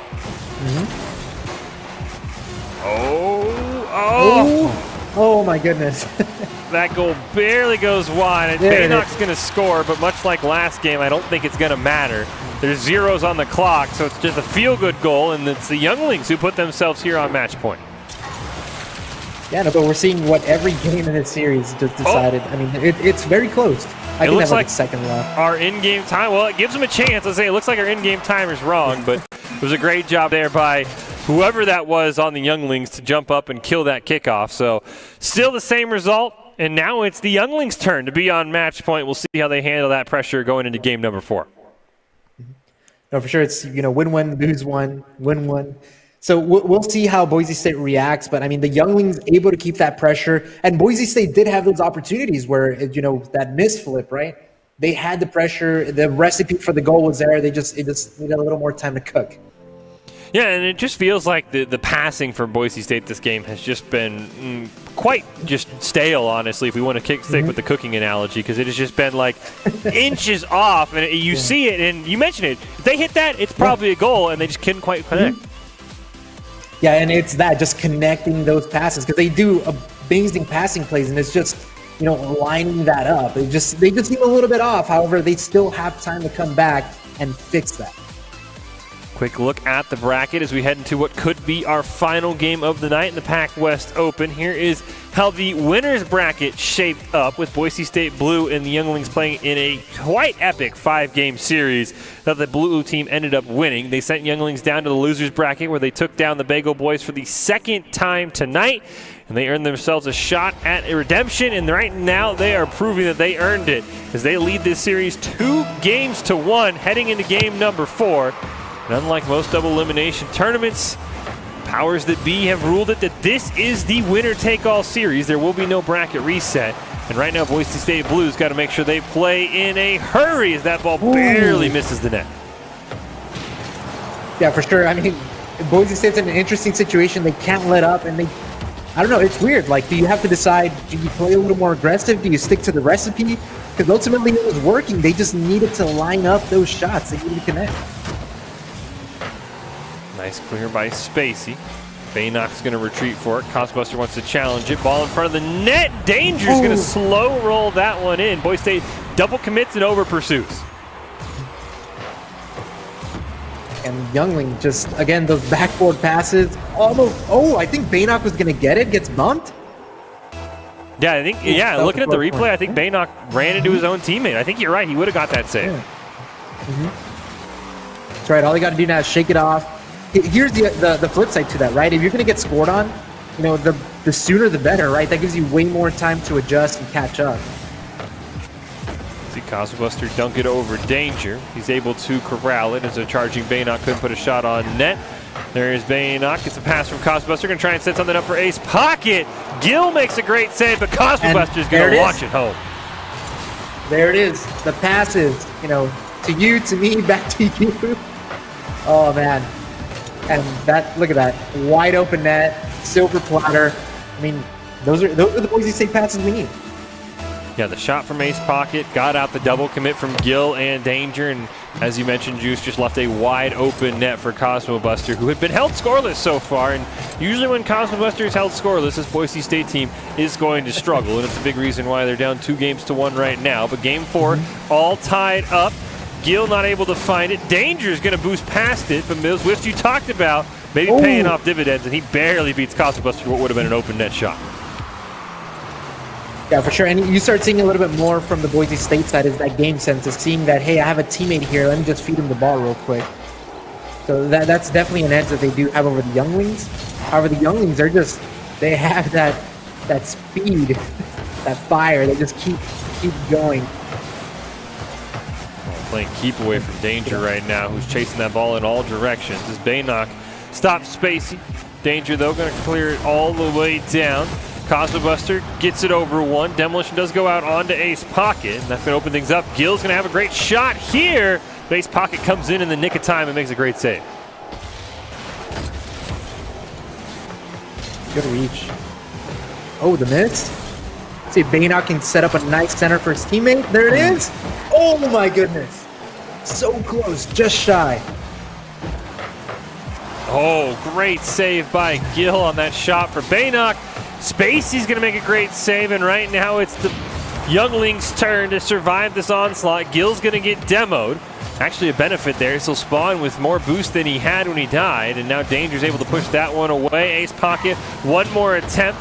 Danger can't quite find it. Ace Pocket wants to center it himself. Gill's going to pop it up in the air. Nice hit by Baynock just off the crossbar. Cosbuster shot. Slow rolls in for the goal. What a play by Boise State, keeping the pressure for seconds and just ultimately just making them pay. What a shot, what an angle, right in the corner, just out of their reach. That's an amazing display of, just keeping that pressure going. I mean, that's kind of what we've seen the Younglings do to teams, where it's just shot after shot after shot, and eventually someone's going to be out of position. And that time, Boise State Blue did it perfectly. So they lead game 4, trying to set up for game 5. Oh, Gill hits the crossbar, but an own goal for, I think, Baynock is going to tie this game up. Looks like he went up the wall, changed his mind, got caught up coming off of that backboard. Oof. That just, that stinks sometimes, right? Putting in so much work for a goal and then just a simple error like that, ties the game back up. It was Ace Pocket who scored the own goal, not Baynock. They do use, I think, the same car, very similar, and everything is blue for them. It is always sometimes hard to see, so unfortunately for Boise State, tied up now. Danger does get demoed, though. First time we've seen that almost all night, it feels like, as Ace Pocket tries to pass it over to Baynock. Not there. Cosmobuster shot right off the upper crossbar. What a position, and that's a hat trick for him. Yeah, and I mean, starting to line up those shots, right? Those shots were normally hitting the crossbar out, crossbar down and in this time. That was quite a banger. Boise State back in the lead, but still plenty of time for the Younglings. Minute 23 on the clock. We'll see if Boise State can extend the lead or if the Younglings can tie it up once again. As Danger's going to take a shot. Cosmobuster will launch that far away from his own net. Spacey's going to try and launch it right back, and unfortunately just barely touched by Ace Pocket to drive it off net. And a demolition onto Baynock. 2-on-3, but Gill can't quite find the ball. Oh no, the beat. Baynock getting up there. Oh, just being a little bit faster, and that's what it took. Oof. Now 2-goal lead, 40-ish seconds left. Still decent time for the Younglings. As we see just under a minute left. Unfortunately, they've got to be careful they don't let this one get out of hand. We saw this with the Younglings and the Bagel Boys, where a 1-goal game turned into a 3 or 4-goal game just like that. It's a shot on goal from Danger. He's going to get one back and keep the Younglings within striking distance. So just like that 1-goal game, around a minute left, if I'm correct. So we'll see how this one plays out. I mean, the Younglings not giving up, but Boise State cannot lose this. They lose, they're done. There's a lot of pressure, as you said, on Boise State Blue. It's the Winners Grand Finals. The Younglings lead 2-1, currently on match point in this best-of-5 to claim the championship and a redemption arc against Boise State Blue, who they lost to in the Winners Finals. Cosmobuster's shot stopped by Gill, who has a great opportunity. Baynock's going to turn that one away. Under 30 seconds left here for the Younglings. So we're heading to our second game 5 between these two teams. That shot ricochets off Baynock. Cosmobuster plays it around 1. Might have a good shot. Gill can't quite find it. 10 seconds left here. Boise State needs to bleed the clock out. Ace Pocket makes a great save. Danger and Spacey have one more opportunity. They'll play it off back wall. Huge touch away from Baynock. Now the ball's got to stay in the air, and Spacey misses, and we're heading to a game 5. What a close pass right there. If he would have connected, this probably would have been a different story. We'd be going to overtime instead of game 5. But overall, I mean, what happened the last time these two teams played together? Game 5, they had to take it all the way to the end. Yeah, this has been a back and forth series. As you mentioned, it's been win-loss, and I really don't know who's favored in game 5. I would maybe say Boise State, is they're the more seasoned team, but the Younglings right now look like the veterans and how well they've been playing. It's going to be really, really close. Of course, we talked about it. They're playing for a bunch of great prizes. We've got these headsets right here, as well as this nice little prize box that we unboxed earlier in the stream. There's a ton of goodies on the line here going into game number 5, Juice. Besides just bragging rights, there's a lot of cool things on the line as well. Absolutely. Now, the Younglings trying to prove themselves definitely as, being the future Broncos, right? Going into these matches, and they've played amazingly well. I think going into game 5, as much as I like the Younglings and, all their spice and stuff and their fire, I feel like Boise State might just take it. They're just more solid. Like how you said, more seasoned. They're just more composed. See there, Cosmobuster fully focused here on game number 5 up on the stage here in the Boise State Game Pants Esports Arenas. Game 5, winner take all, kicks off between Boise State Blue and the Younglings in the PAC West Open. Baynock plays it off wall. Gill's going to try and take a shot. Baynock, though, going to make a great save. Pass over to Cosmobuster. Danger, though, playing fast. Going to try and take another shot on net. Ace Pocket's going to clear it away. Danger's got to retreat. He's in a very precarious spot. And Baynock, what an angle. My goodness. The pass was beautiful. The angle was immaculate. Oh, my goodness. Boise State. Wow. That was so close. Oh, no, wait. Yeah, wow. Oof. Now, there's only one place Baynock could go with that ball, and it was right over Danger, and he barely got it over him. And Boise State Blue with the early 1-0 lead here in game number 5. But both these teams have had great comebacks in this tournament. Unfortunately, Ace Pocket's going to make it 2-0 just like that. Yeah, that missed challenge by Gill, that pass inwards. Ace Pocket able to get there and just hits it simply to the left. The defender's not going to see him coming, right? Because you have ball cat and you're looking up at the sky, right? Ball comes down, Ace Pocket just switches it up on you. Not much you can do. Yeah, Spacey, unfortunately, his momentum taking him in a different direction. Oh my gosh, Cosmo Buster. I thought Danger had gotten one back, but Cosmo Buster's here to play in game number 5. The huge save as well. And Boise State Blue, this first minute, they have been firing on all cylinders. No, that was a fast shot. I thought it was going in myself, and I see the save. It's just like, holy cow. Like, you can just tell they have a lot riding on the line here, and they do not want to concede. No, and these are the center. Your potential future teammates. As we talked about in the open, younglings have tried out for the Boise State team, putting on, definitely showing they are deserving of a spot. And if they beat Boise State Blue, they might have even had a chance at the blue team spot. I kid, but seriously, they have given them a run for their money, and blue team a lot of pride on the line, not just the prizes. In this first minute and a half, they have come out and tried to make sure the younglings are having none of that. And this is something I experienced with my own teams as well, is that, hey, when the second team is going up against or beating the first team, like, it's just that fire of, like, I want to be there. I want to be in your spot, in your shoes. Let me prove myself. And they're out here showing what they can do. It's honestly, it's great competition for Boise State.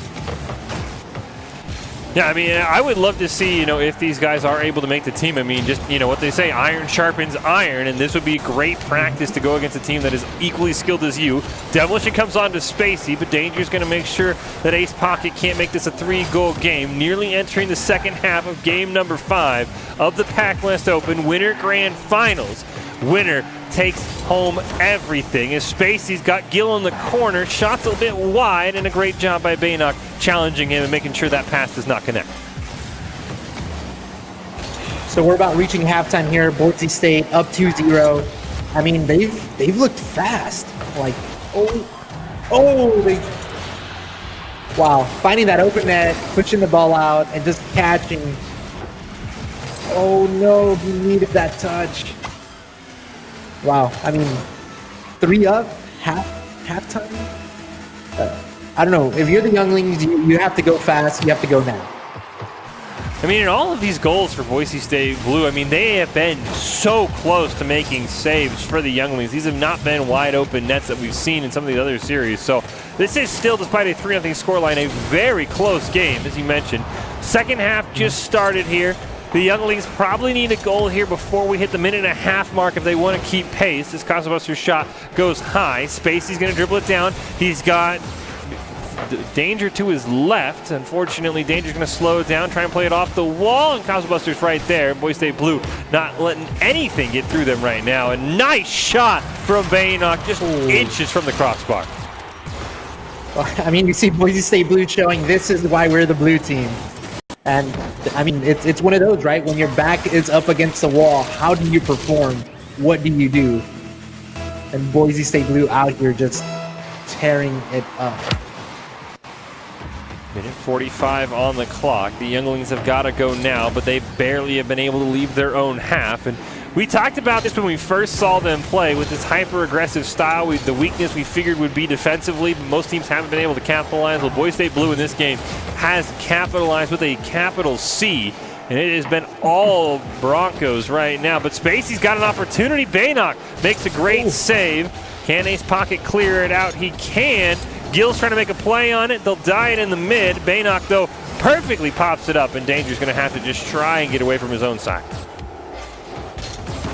Yeah, Baynock here with control, gets the pinch, gets it past one defender. Now they're just keeping them on their heels. At this point, if you have that much of a goal lead, you kind of just want to pop the ball. You kind of want to run the clock. 1 minute left here in Game 5 of the Grand Finals. Nearly goes in. I think that was a triple commit from Boise State, but if it works, it works. And they're not going to let one in. Gill contested towards midfield. Spacey wide open net. Cosbuster rushing in. And the younglings have a just sliver of life. I mean, it's not impossible. It's the last minute. However, if they just, it's going to take a lot of it. I mean, not impossible. I really want to see if, they have that, like an ultimate hyper aggressiveness, right? Still 40 seconds ultra left. Instinct of sorts. Oh, that might have been. Oh, that was so close for Spacey. They've got danger there, but Cosmobuster's going to push it away from him. Now under 30 seconds left, and Boise State Blue feeling pretty comfortable, but the younglings, if they can get a goal here, which they have an opportunity, Spacey pops it up over Cosmobuster. Oh, the demolition on a danger, well played. That's going to stop that attack in its tracks. But Gill, just barely misses. Yeah, I feel like Spacey would have definitely had the goal had he gone left. That was close. Yeah, unfortunately for the younglings, it looks like the clock has struck midnight on their Cinderella run. They're going to run out of time, but it was not without a just valiant effort. They might get a feel-good goal here. We've had a couple of these in this series with teams scoring with 0 seconds left on the clock, but it's not going to matter. Ball touches the ground, and Boise State Blue come back from the brink of elimination to win the last 2 games of the grand finals, and they come out victorious here in the PAC West Open. And what a story by the younglings. Like how you said, Cinderella story. They played so well, and they went so far. And Boise State Blue definitely showing why they are where they are. For the younglings, going into Game 4, they had a chance to eliminate Boise State Blue and claim their champions, but unfortunately, their championship, but they just couldn't quite do it. Huge shout out to Boise State Blue, and huge shout out to younglings and everyone who participated today. Didn't get to quite see all the teams on the stream, but I'm sure they had a ton of fun, and it was a lot of fun to cast juice. And we've got our player of the tournament here. Who do you think it's going to be? Ooh, that's going to be a close one. I know Danger was kind of favorited, especially, going from the beginning matches. Yeah, and I have to think maybe Danger or Spacey. It's going to be Danger. Mm-hmm. You see there, future Bronco. Mm-hmm. So definitely the future is bright for Boise State if they're able to secure him on the team, because him, Gill, and Stacy, they have quite the connection for being just, I'm guessing 3 friends who found each other on Rocket League. And that's what it takes sometimes. Maybe as a team they find the best in each other and it starts clicking. So you never know. This might be a whole roster in and of itself. Yeah, they put on quite a clinic today. We followed their run from first round potential upset over Boise State Orange, as we mentioned. We knew Boise State Orange coming in. We knew Boise State Blue. They probably were the prohibitive favorites, but they blitzed right to the finals. Couldn't quite take down Boise State Blue the first time. Ran right back through the losers finals into the grand finals, and took them 5 games for Boise State Blue to beat them. And what a performance by Danger. He's our player of the tournament, but Gill and Spacey were right alongside him, providing a lot of just insane offensive moments. Yeah, absolutely. It was so much fun seeing them play, taking turns even as far as who's popping off. But overall, it's been a lot of fun casting these matches. A lot of them were really close, and it's just exciting, right? You're just sitting at the edge of your seat. It's like, who's going to get it? Some crazy shots from the Boise State side as well. So it's been overall a great experience. Yeah, I talked about it in the Open. I feel like every time we've had a tournament with the Idaho Army National Guard, we've seen some just insane moments in Call of Duty, and I feel like this first Rocket League tournament with you guys, it did not disappoint. We had a goal with 0.4 seconds left by Danger for a game winner. It was absolutely insane the amount of high-level Rocket League play we saw today. For sure, and I'm looking at chat, and your fellow colleagues are a little upset that you called their passing stale.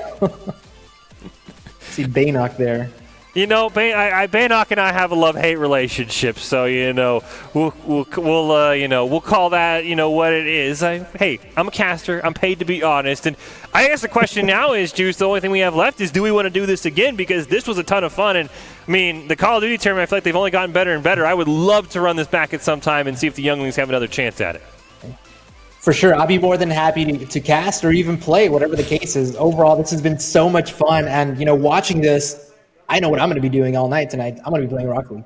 Like, yeah, oh I my, mean, this was every so time much I fun. every time I get done casting Boise State, I mean, Call of Duty, Overwatch, Rocket League, I'm like, all right, I know what I'm doing for the rest of the night because this has just been a ton of fun. Well, Juice, it's been awesome casting with you. I'd love to do it again, whether or not you're playing or casting. Like I said, always love doing these events with the Idaho Army National Guard. They always prove to be just as epic as we hype them up to be. Well, that is going to wrap things up. Huge shout out to Boise State Blue pulling off the Game 5 winner there to be your PAC West Open champions, but that's not without a shout out to the younglings who gave them everything they could handle and then some. Well, that's going to wrap it up. We've got our top 5 plays of the tournament. Until next time, have a great evening.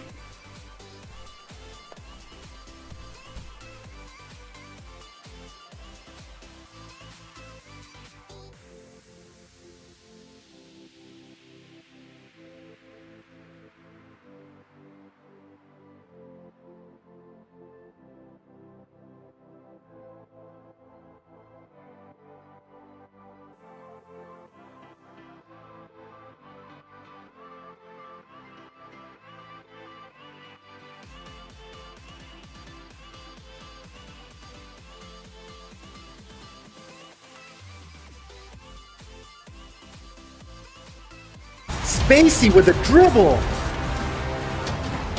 Wow, that was nice. Good control, and then just pops it through, so Baynock is unable to touch it. Forcing that ball too fast in front of the net, and the Vega Boys still have a chance here to tie this game up in the final 30 seconds. Yeah, and the younglings need to keep that pressure. What a great pass center while reversed. That is really good. Saw the opening. So he passes the ball here, gets past one defender, and then the redirect can go anywhere. So the last person on net is kind of just, Can't quite find it. Ace Pocket wants to center it himself. Gill's going to pop it up in the air. Nice hit by Baynock just off the crossbar. Cosbuster shot. Slow rolls in for the goal. What a play by Boise State, keeping the pressure for seconds. And just Ace Pocket, so he'll lose his dribble, but Gill's going to maybe try and hit him with a pass from midfield. Unfortunately, just intercepted danger. by Cosmo Buster. And what a play. Did Baynock bump him off the ball? It looks like it. Danger was trying to do the exact same thing on their end, doesn't get the bump, and Baynock gets the bump on their end.